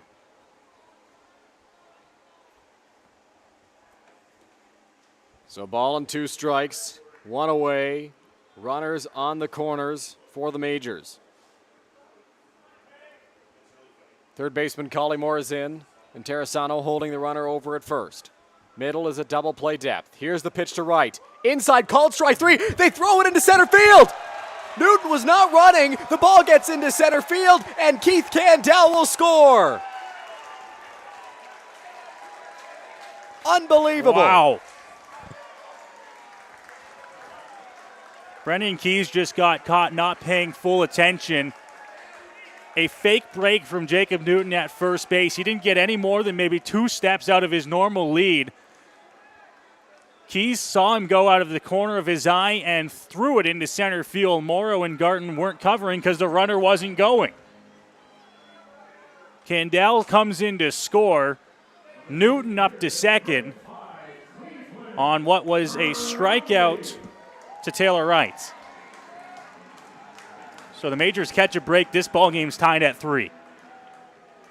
So go ahead run in scoring position again for the Majors as Cleveland Brownlee steps into the batter's box.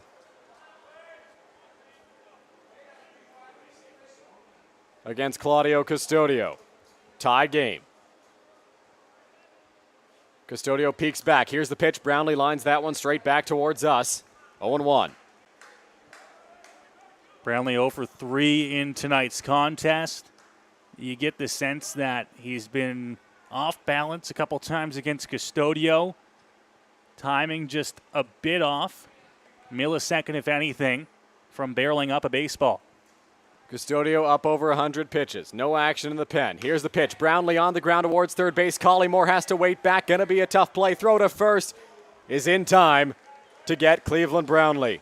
Well, the Majors came back and tie it, but for the second inning in a row, strand the go-ahead run in scoring position.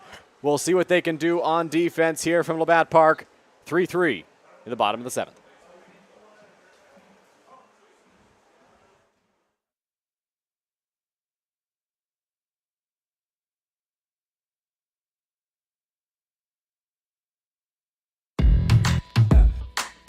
My name's Tiffany Creasy, and I take care of the sales and marketing at Rickard Promotions and Recognition. Some of the things that we do at Rickard Promotions and Recognition is we bring your brand to life.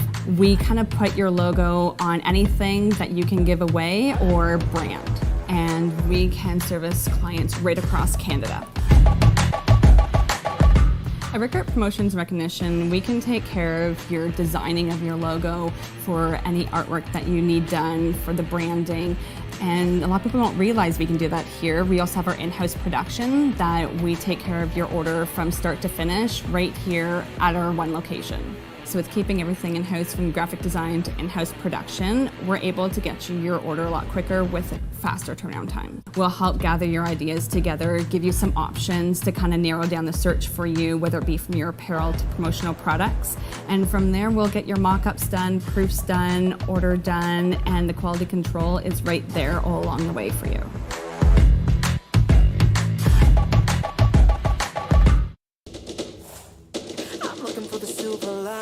So tell me where it hides. I know I got some lightning currents running through me. I found that silver lining on the inside of me. Yeah. The Inter-County Baseball League pennant on the line tonight here at Labatt Memorial Park, and the Majors and Royals giving us a show. 3-3 as we go to the 8th inning here in London. Teams trading runs in the 7th inning, Dylan, and a bizarre play in the bottom half to score the tying run.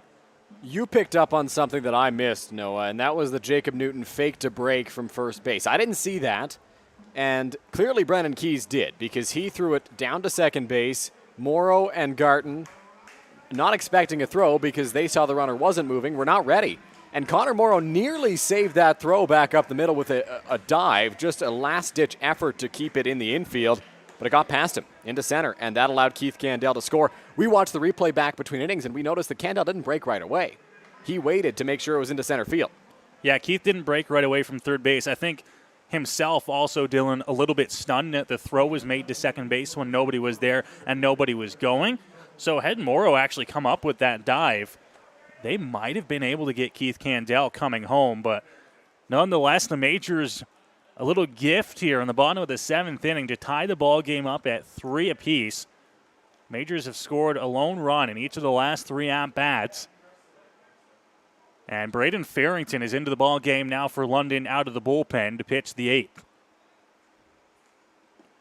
Starts the at-bat with a first pitch breaking ball to Dalton Pompey. It's outside 1-0. If there's a spot you want to be, if you're the Guelph Royals right now trying to get back in the lead in this ball game, it is the top of the order, which is where they find themselves now. You've got Pompey, you've got Morrow, you've got Garton. It's a good spot. Outside edge called a strike. Pompey not happy with that outside edge. He's not the only one tonight that hasn't liked how far off the corners Chris Walters has gone, but it's been consistent. 1-1 now here on the Guelph Royals leadoff man in the inning. Leadoff man in the ball game. Delivery in the dirt from Farrington, 2-1. Braden Farrington, obviously, we've told you numerous times this season, not a guy who's going to blow you away with his fastball, but he will use his off-speed to his advantage. He's got great off-speed stuff, and we'll see how he attacks Pompey. That one was in the dirt. 2-1 delivery, swung on and missed. Pompey out in front of that one, and it's 2-2. Good pitch there from Farrington on the outside. Dalton Pompey well ahead of that one, cut on and missed.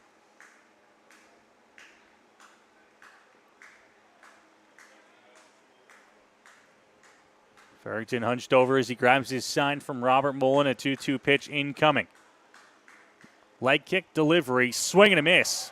Spins around Dalton Pompey for a strikeout and out number 1. Great pitch there from Braden Farrington, just far enough off the plate to get Pompey to bite, and he was very early on that one as the Majors right-hander and fan favorite just dropped it right in there, and Pompey could do nothing with it. It is a huge first out. They're not out of the woods yet. Far from it here as Connor Morrow gets set to bat with one gone in the inning.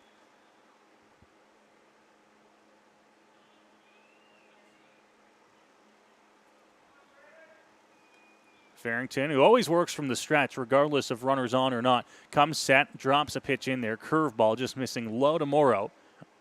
1-0. With Farrington playing this game and with this being a regular season game, Braden Farrington has tied his single season record for appearances in a season. This is his 16th appearance this year, which ties his number from 2018. 1-0 delivery, called a strike on the outside edge to Morrow. Count evened up at 1-1. If you take a look at the stats from Braden Farrington this season, if you include last season and then you compare it to earlier on in his career, the numbers are mind-bogglingly different. Pitch called a strike to Morrow. It's 1-2. He has learned how to pitch with what he's got. Hasn't tried to go away from the kind of pitcher that he is. Absolutely. Braden Farrington has really used the off-speed to his advantage. Not going to blow you away with the fastball. He doesn't throw it as much as he used to because he knows his strength is the movement that he's got. And the fact that it's much slower than what you may have faced against the last pitcher.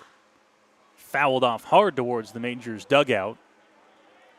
And the count stays at 1-2.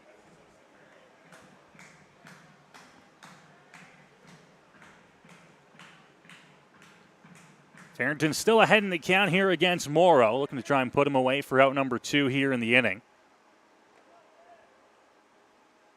Tie ball game here in London, top of the 8th inning.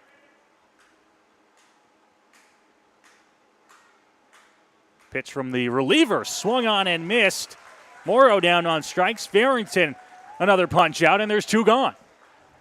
Big strikeout there for Braden Farrington. He's got the first 2 guys in the inning down via the punch out, and those aren't easy guys to get out either. Dalton Pompey, former Toronto Blue Jay, and Connor Morrow, who drove home the first 2 runs for the Guelph Royals in this ball game on a tank to center field that if it was any other IBL park, it likely leaves the yard, but not here at Labatt. And now Braden Farrington has to deal with Josh Garton at the plate. Another big power bat, another great bat in this Guelph Royals lineup in what feels like a never-ending list of tough outs.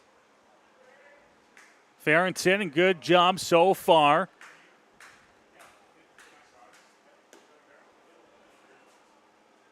First pitch missing outside to Garton. He has 2 strikeouts to begin the 8th.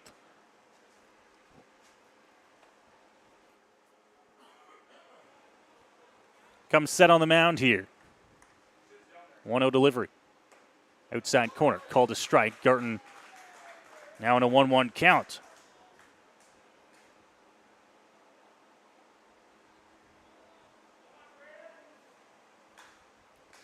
Farrington trying to get the Majors back on the bats here in the 8th inning. 1-1, curveball, outside edge, called a strike on Garton. It's 1-2. Beautiful curveball there from Braden Farrington that drops in and gets the call on the outside corner. Garton, not a fan. Going to take a second to regroup and get ready. Garton will take a second to dig into that left-hand batter's box and gather himself before the 1-2 pitch here from Braden Farrington. Righty looks in. Farrington delivers. Curveball. Garton in the air. Right field. Back is Joseph to the warning track and makes the catch. 1-2-3 inning for Braden Farrington in the top of the 8th. And we'll go to the bottom half. This ball game's tied at 3. That last one was sent for a ride off the bat of Josh Garton, but Starling Joseph at the warning track was able to make the grab and put it away for the final out of the top of the 8th inning. A great job by Braden Farrington out of the bullpen, coming in, striking out the first 2 batters, getting Dalton Pompey swinging, getting Connor Morrow swinging, and then getting Garton to fly out to right field. Majors have 4, 5, 6 due up in the bottom half. Mullen, Joseph, Reichstein. Mullen 1 for 2, Joseph 0 for 3. Reichstein 2 for 3 with a big RBI in the contest. Claudio Custodio back out onto the mound for the Guelph Royals here in this 8th inning of work. Claudio Custodio so far in this ballgame has thrown 103 pitches through 7 innings of work. He's been terrific despite the 3 runs on the scoreboard. And he's got this 8th, it looks like, At least to start for the Guelph Royals is Might Andrew see, Case yeah, walking towards the bullpen. at least walking down to maybe go start getting loose, but not in any hurry, that's for sure, with Custodio heading back out for the bottom half of the 8th inning. Dylan, we see in the YouTube chat, which we do try to monitor as best we can on these game nights while calling the ball game. A couple people looking for attendance figures tonight. I'm always terrible at this game. I am never good at guessing the attendance. I'll tell you what, and I think we've said this already, smaller than we expected with the rain that came through the area today and, of course, the many cancellations that have pushed this game back. My best guess, in between 5 and 750, maybe. It's not 1,000, that's for sure. No. And it was a little bit heavier maybe in the 4th and 5th innings, but some of those with young kids have gone home already. So that's probably my best guess. Yeah, I would say you're probably about right. It's not quite 1,000, which is what we're accustomed to getting. But then again, it's a Thursday night, and this game has been pushed back several times. So fans are just looking to we're looking to come out yesterday, had to wait another day, and people were unsure. It kind of popped out of nowhere that this tiebreaker game was going to happen, because for a while we didn't even know if it was. But an all right crowd on hand, and the crowd that is here is rowdy. Always tough to tell. You got to keep in mind, although it does look empty, and it does. This place does fit 5,000 plus when it's full. So swing and a miss to begin the at-bat to Robert Mullen. It's 0-1 here for Claudio Custodio. Robert Mullen with that swing was looking to send that baseball 5,000 plus feet. He took a huge hack at that one, came up empty. Mullen, another healthy hack at the fastball up in the zone. They got a piece of it. It's 0-2. That was pitch number 105 for Claudio Custodio, and it was still a great fastball up and in.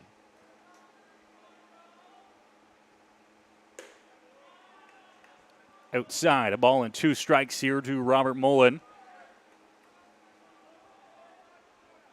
Still no one throwing in the Guelph bullpen. Here's the 1-2 delivery. Inside, just missing the corner for Custodio, 2-2. Good job by Mullen after he chased the first 2 pitches, one of which for sure was out of the zone. The other might have been close, but likely a ball as well, of laying off the next 2. 1 high, 1 low.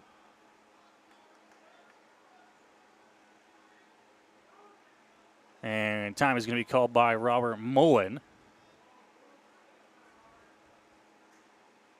Before the 2-2 pitch. Chris Walters has been pretty generous with the time calls tonight. Anytime somebody needs time, he's usually right on it to give it to them. Mullen off the glove. Going to be a tough play at second base. Bobbled at no play. And the Majors have the leadoff man on here in the bottom of the 8th inning. Well, you'll take him any way you can get him if you're the London Majors. A ground ball that was going to be a tough play off the glove of Claudio Custodio. Got to Josh Garten. He was going to have to hurry. Mullen not exactly the fastest runner on this Majors ball club, but still, with the way that ball was hit, it was deflected by Custodio. Garten was going to have to be quick, and he was just a little too quick. Bobbled that baseball as he was trying to throw it to first, and Mullen will be able to reach as Claudio Custodio takes a bit of a walk off the mound to regroup. And Starling Joseph now, who's 0 for 3 in the ball game, trying to get something going here in the bottom of the 8th inning.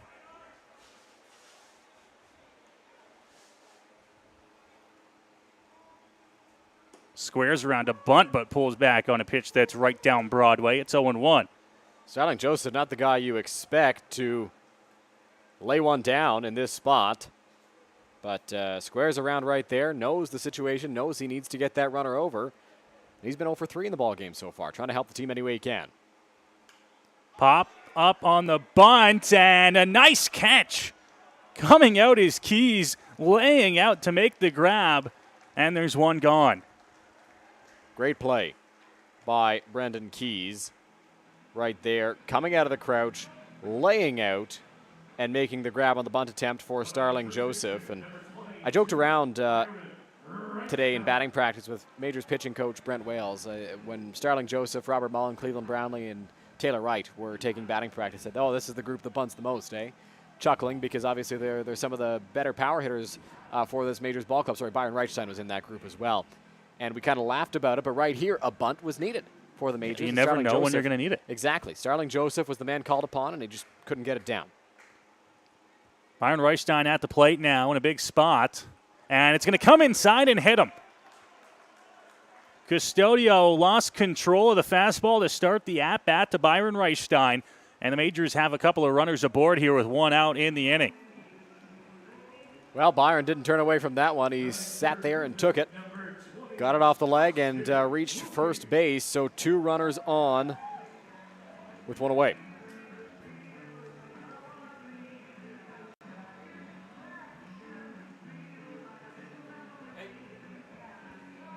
And finally now some action down in the Guelph Royals bullpen after that hit-by pitch.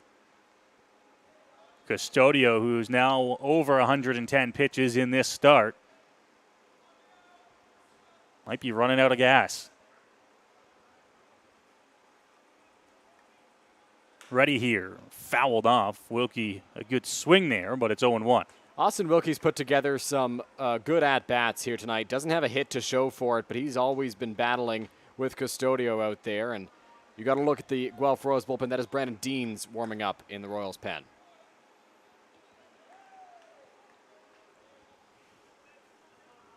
So Custodio here got up 0-1 after the foul ball. Stares at Mullen. Comes set, ready. Wilkie, swing and a miss. It's 0-2.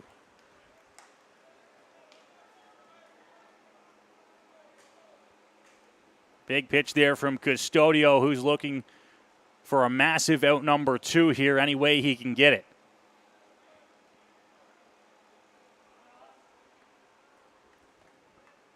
Comes set and ready. In the dirt, blocked by Keys, and he'll look the runners back to first and second. Count moves to 1-2. Good take there by Wilkie. Custodio with the deception on his pitches. It's a guy who's tough to lay off of when a pitch comes in the dirt like that, but Wilkie is able to take it, and now it's a 1-2 count. Majors pressing here in the bottom of the 8th inning. It's a 1-2 count on Wilkie. Curveball fouled straight back into the screen. Wilkie right on that pitch, lined it straight back in the screen, just could not get it in play. He'd love to at least move the runners over if he can.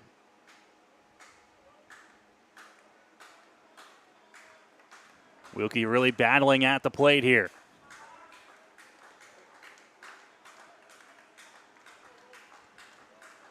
Trying to press for the Majors here in a tie ball game. Custodio, another check back at Mullen. In the dirt, ball 2. Another great take there by Austin Wilkie. One of the reasons that Roop Chanardad loves Austin Wilkie in his lineup is what he's doing right now. He's such a good hitter at the plate. He's always battling. He lays off the tough pitches. He fouls off the tough pitches, and he's always going to challenge you when you're out there on the mound. And Wilkie proving that to be the case once again. Custodio is set and ready for a big 2-2 pitch. And it's hit on the ground, second base. Royals going to try to turn 2 and get out of the inning. Wilkie runs well, and he'll beat it out to keep the inning alive. Good play by Connor Morrow, at least getting one out, getting Byron Reichstein over at second base. But you mentioned it there, Austin Wilkie runs very well for the Majors, so he's able to beat out the back end of that double play attempt. Runners at the corners. 2 away, go-ahead run is at third base in the bottom of the 8th inning. Boy, oh boy, this is a huge spot. Big spot, big at-bat for Drew Lawrence. Try and come up clutch here for the Majors in the bottom of the 8th inning. Custodio in trouble again. Pitch 118 on the way. And fouled off hard into the Royals dugout, and it's 0-1. Lawrence late on that last pitch from Claudio Custodio and just able to fight it off.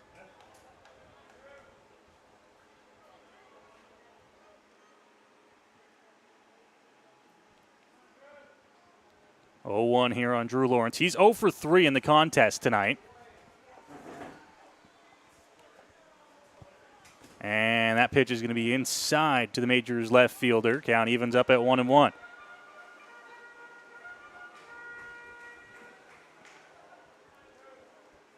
Still Wilkie at first after the fielder's choice. Mullen reached base to begin the inning. He stands at third. Pitch inside. Lawrence checks his swing. They'll appeal down to first base, and he doesn't go around. It's 2-1. Drew Lawrence was really hoping that Jeff Rose wouldn't bring him up on that pitch because he knew he held back, and it looked from up here like he held back. But he wasn't sure what the first base umpire was going to call. Luckily, Lawrence on the right side of that one.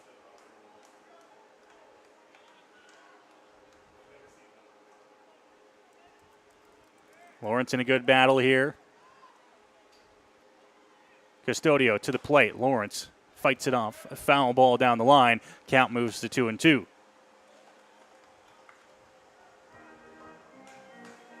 Big pitch coming up right here. 2 balls, 2 strikes. Lawrence is going to know that Custodio is going to try to come after him and get him to chase something outside the zone. You cannot chase outside of the zone right here. You got to protect on anything close, but if it's too far, it's going to be tough, but you got to lay off. 2-2. Custodio to the plate. Missing low. Ball 3. Counts full.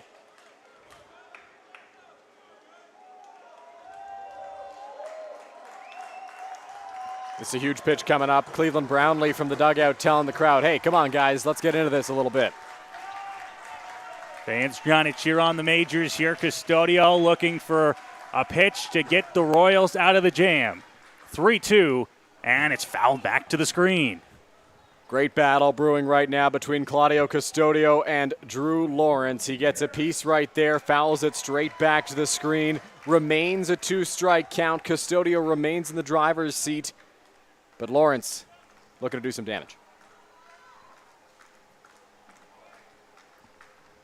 Wilkie at first will get a little bit of a head start. Mullen is at third base, 90 feet away from giving the Majors the lead. It's a 3-2 count on Drew Lawrence. Here's the pitch, hit on the ground, off the glove of Custodio. He's going to take it and shovel it to first base in time, gets out of the jam, and we have ourselves a tie ball game heading to the 9th inning. You're watching London Majors baseball here on Majors TV.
Capturing emotion in every shot.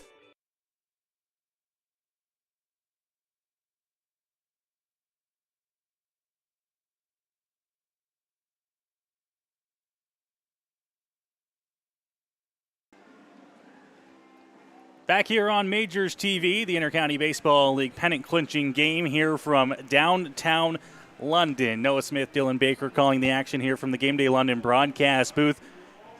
Dylan, we got a lot of fans watching from home tonight, and hope you're ready for a good game because we've got one for you, and it's going to come down to the wire. This has been exactly as advertised. It is a low-scoring game. It's a close game. We told you it was going to be a close game. It doesn't get closer than this. Tied going into the 9th inning. Braden Farrington had a 1-2-3 top of the 8th. He struck out Dalton Pompey, he struck out Connor Morrow, and then got Josh Garton to fly on what was a pretty deep fly ball to right field. Now he'll have to deal with the middle of this Guelph Royals order. It'll be Malik Collymore, J.D. Williams, and Justin Interessano. It does not get easier for Braden Farrington, but this is the guy that Roop Chandidat trusts the most to get outs in big spots for him, and we'll see what Farrington can do here. Had a good top of the 8th, and now he'll come here for the top of the 9th inning. A ball game that is tied at 3 runs apiece. The Royals picked up the early lead in the ball game. They scored 2 runs in the top half of the 3rd inning. London would battle back with two of their own. The Royals would retake the lead the next inning, and then right after that, the Majors tied the ball game at 3 apiece. That is where we sit as Braden Farrington starts the at-bat with a curveball on the inside edge, and it's 0-1 here on Malik Collymore.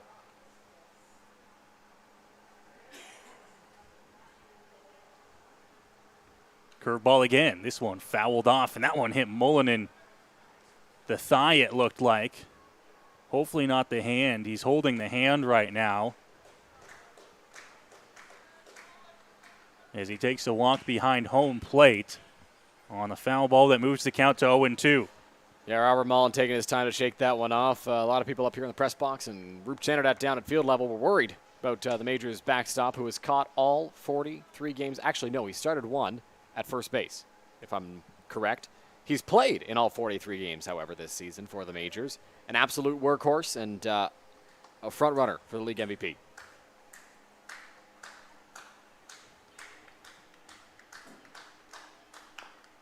This one chopped and foul down the third base line.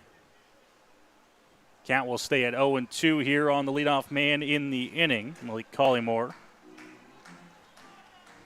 Collymore way ahead of that last pitch from Braden Farrington, just able to dribble it down the third base line, and it wound up being a foul ball. Farrington looking for the first down here in the inning. Well up in the count on Collymore, who's 0 for 3 in the contest tonight. Delivery, curveball, swing and a miss. Mullen's going to have to finish the out down to first base with a strike to Byron Reichstein. And there's one gone to begin the ninth. Another great pitch from Braden Farrington. Another good block there from Robert Mullen. Keeps that baseball nearby and able to throw it down to Byron Reichstein to get the first out of the top of the ninth inning. Malik Collymore, who has been so good for Guelph this season, is retired, and that'll bring up J.D. Williams, who has also been very good for the Guelph Royals this year.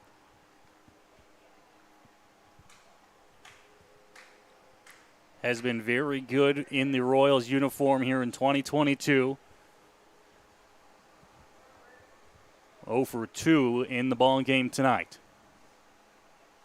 Curveball off the end of the bat into center field. Wilkie ranges in, and he'll make the catch for out number 2. Good job there by Austin Wilkie. Good pitch from Braden Farrington to get a quick out. Lazy fly ball to center field that Wilkie was able to come up with to record the second out of the ninth.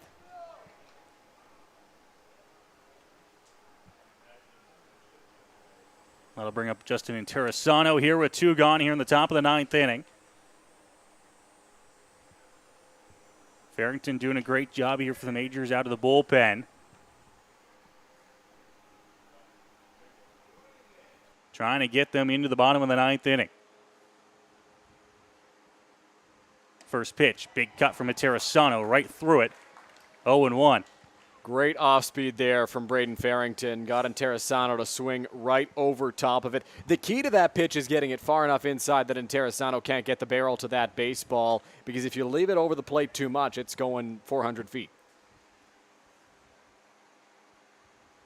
Curveball. Big looper just off the outside edge for Farrington, 1-1. Yeah, off the outside edge, and looked like it might have dropped in a little bit too late for the call from Chris Walters. It kind of stayed up there an extra split second, and that's likely why Farrington didn't get the benefit of the doubt on that pitch.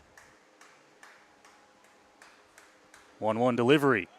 Just missing off the plate. Mullen and Farrington thought they might have got that one. It's 2 balls and a strike here on Interessano. Definitely close, but from up here, it did look like it might have missed by just an inch or so off the plate, and it was tight. Farrington and Mullen certainly wanted that call. Call that Farrington hasn't got yet in his innings and 2/3 work so far. Ready on 2-1. And Interessano popped it up, out of play. The foul ball will reach the seats, and the count evens up at 2-2. That last one pretty clearly headed towards the seats, but you know it's a big moment, so Robert Mullen was popped out of the crouch just in case that ball was going to stay in the ballpark. No dice, though. Foul ball to make it 2-2.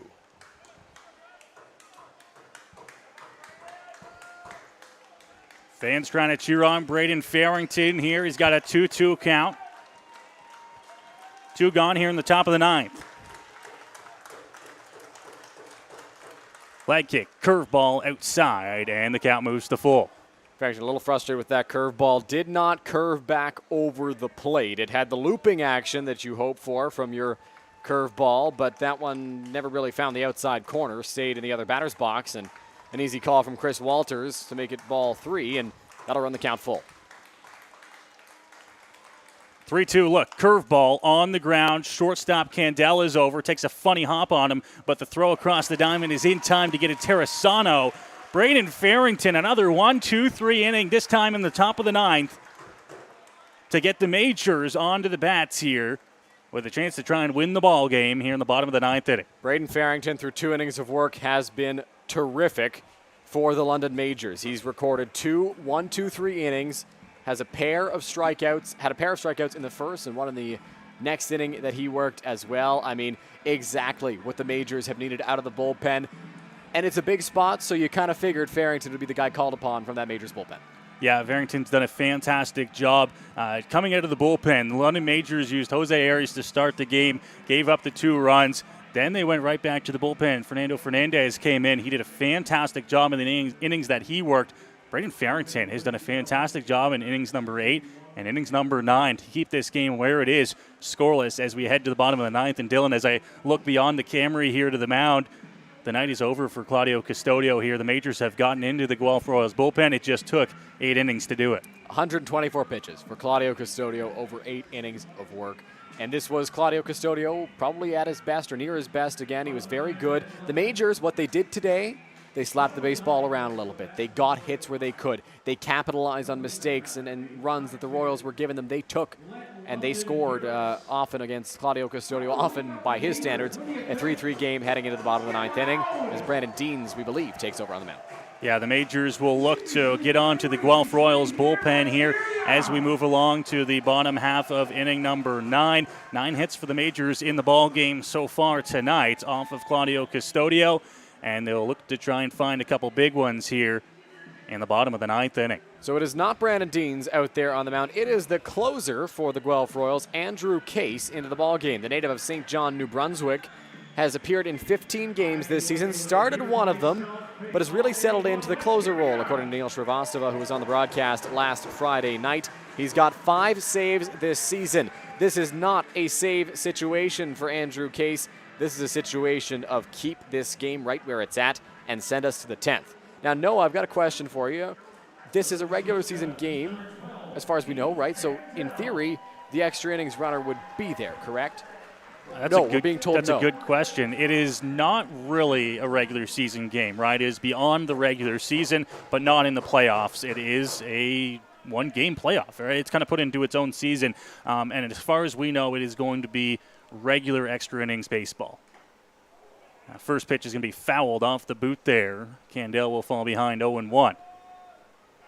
So Matt Hiscox confirming to us, our producer, official photographer of the Majors, media relations extraordinaire, Matt Hiscox, telling us that it is regular baseball in extra innings. There is no extra innings runner because it is a tiebreaker game, and they will play it like it's a playoff game. Majors would love to try and make sure it does not get there. Keith Candel to lead off here for London. And then the top of the order, Newton Wright. Swing and a miss by Candel. And it's 0-2. After he fouled off the first pitch, Candel chased one well off the plate and in the dirt. Came up empty, now behind in the count 0-2. 0-2 from Case. It's hit into left field for a base hit. He got up 0-2 on Candel, but then left one over the plate. Candel loops it into left field for a leadoff single here in the bottom of the 9th. Keith Candel did a great job of staying on that pitch. He looped it into left field. That's all he needed to do. He just needed to get on base.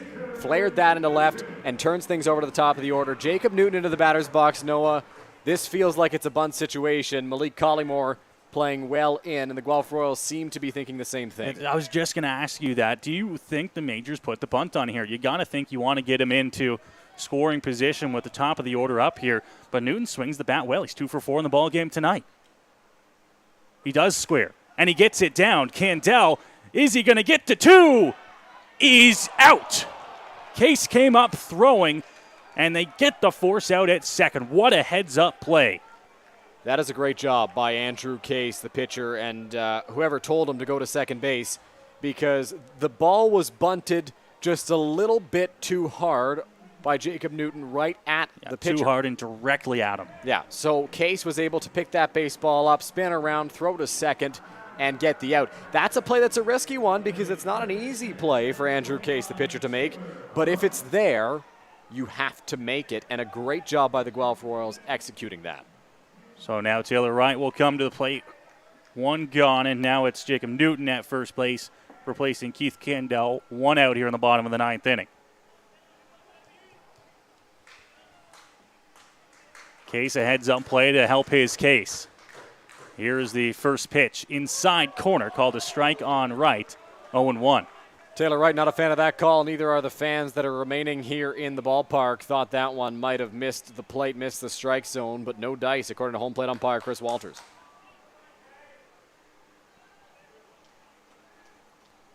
Look, delivery. The 0-1 will miss. A ball and a strike here on Wright. 2 for 4 in tonight's contest.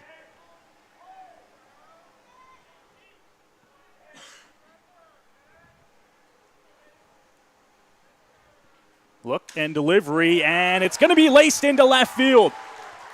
And holding at second base is Newton, station to station, with 1 gone here in the inning. Great piece of hitting right there by Taylor Wright. Saw a pitch on the outside, went with it, flared it down the left field line. And if that ball was hit to right field, Jacob Newton 1,000% moves up to third base, or at least tries that. Because it's in left, he cannot.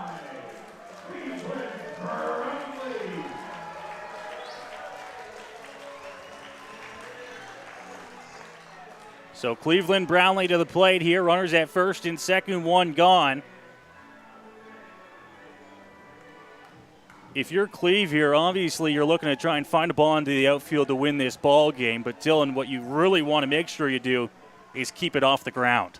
Absolutely. Cleveland Brownlee, a prime candidate for a double play. If he can get it in the air somewhere, that would be ideal. First pitch. Brownlee off the end of his bat to first base. It gets into the legs of Interessano, and everybody's going to be safe. Cleveland Brownlee hit that baseball hard, and Interessano did a great job keeping it in front of him.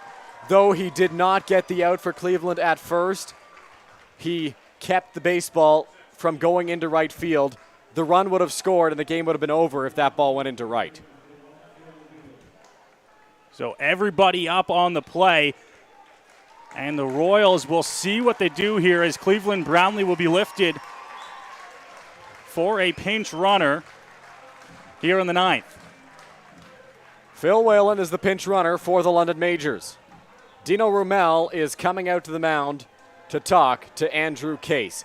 This is a huge, huge spot. Bases loaded, 1 out. Robert Mullen at the plate. Is there a guy, are there 2 guys, Brownlee and Mullen, are there 2 better guys to come up to the plate in these spots? Statistically, no. This feels like it's the ideal scenario on paper for the Majors, but paper does not dictate the game. Bases loaded, 1 gone, bottom of the 9th inning. Winning run is at third base. And are we going to see a change? We may see a substitution defensively. Darius Barlas is There is now a out to the mound. Ashton Patterson coming in from left field. Party going on the mound out there. Patterson heads to the dugout, and Dino Rumel, I think, is going to go 5 infielders. I was wondering, I was just about to pose that question to you. You have a double play ball in order with 1 gone.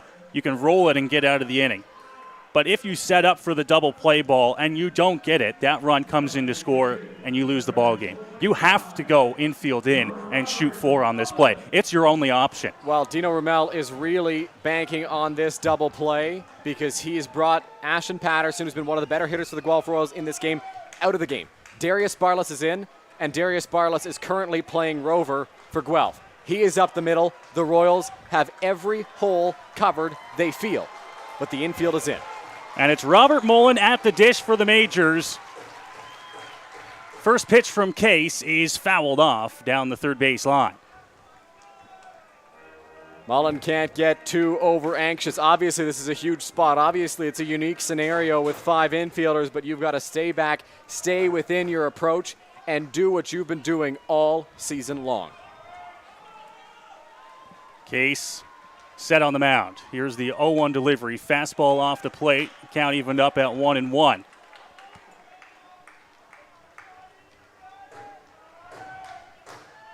Five infielders for the Royals right now trying to cut down the winning run here in the bottom of the 9th inning. 1-1 delivery off the plate. Keys keeps that one from going to the backstop in case falls behind 2-1. The outfield is in just in case Robert Mullen gets one into the air. You want to have a shot at getting that runner at the plate. Brownlee getting the fans on their feet here at Labatt. Case ready with a 2-1.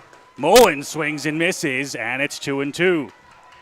Mullen took a big hack at that one, but came up empty on that pitch from Andrew Case. And oh boy, count moves to 2 balls and 2 strikes. Mullen doesn't strike out a lot, but this would be a crazy spot to get a strikeout. Big time moment here for Case. 2-2 on Robert Mullen. Pitch. Mullen chops it. Going to be a tough play. He's got to come forward. Bobbles it. He's safe. And the Majors win the pennant.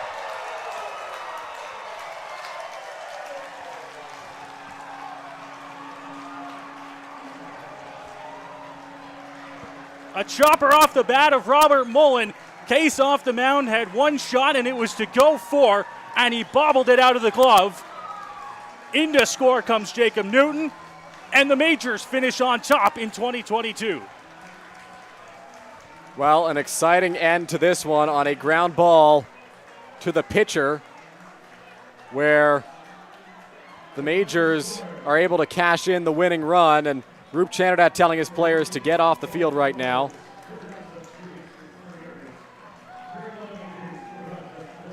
Man, if this season series has told you anything, if this ball game, if the last 3 hours have showed you anything,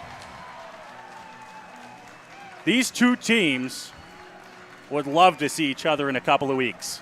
Oh boy, and these fans, I'm sure, would love to see this matchup in the playoffs because it has been a wild one. Now, if you missed what caused this tension at the end of the game, a London Major, I'm not sure who it was running out to celebrate the walk-off and accidentally, it seems, from up here, collided. You'd assume it was accidentally because you wouldn't want to run into the pitcher, but he collided with Andrew Case as he was getting up. Obviously, Andrew Case not happy about that, but neither was Starling Joseph, who felt like it might have been an intentional move on the Royals' part, and so tempers began to flare. Nobody got into any big fight, but just some tensions growing as the game progressed and in a big moment. So the Majors win the ball game. Final score 4-3. Back and forth. They trailed by 2 to begin the game. They fought back, never scored more than a single run in an inning, and they win this ball game 4-3. This was a great effort by the Majors, and speaking with people who were asking about this game and what the Majors needed to do to win, it was get base hits. No need for the long ball. No need to smash the baseball 450 feet because you're not going to be able to do that against Claudio Custodio. Your best shot at success is getting base hits, piecing them together, taking what Custodio gives you, and going with it. That's what the Majors did here tonight. They scored a run in every inning after the 6th, I believe, or pardon me, 5th, 6th, 7th, didn't score in the 8th, and scored the game winner in the 9th inning. The Majors put up 12 hits, 4 runs in this ball game, Dylan. They did not have an extra base hit. All 12 hits singles, and that's what it took to beat Claudio Custodio and beat the Guelph Royals here in this ball game. What a fantastic game, and like I said, you look forward to possibly seeing this game as a matchup later on in the playoffs. But as for now, the Majors finish atop the season standings. They'll get the Brantford Red Sox in round 1. And it's a quick turnaround tomorrow night here at Labatt Park. Absolutely it is. The Majors are back in action for Game 1 of that series tomorrow night. We'll have the game right here on Majors TV in that contest as the playoffs get underway for the Majors, and for the Royals, you'd have to assume, get started pretty shortly as well. So the final score here tonight from London, 4-3 for the Majors. 12 hits for London, just 2 lone hits for the Guelph Royals. They did have 3 errors in the ball game. It is a win for the Majors and home field advantage throughout the course of the playoffs. They'll be playing with a chip on their shoulders here heading into the playoffs. The Majors back in action tomorrow night here. The Brantford Red Sox will be the matchup. 7:35 first pitch. We are on the air here for London Majors Baseball on Majors TV at 7:30. You don't want to miss it. Here's the Majors kick off the 2022 playoffs, and we'll see you then from Labatt Memorial Park.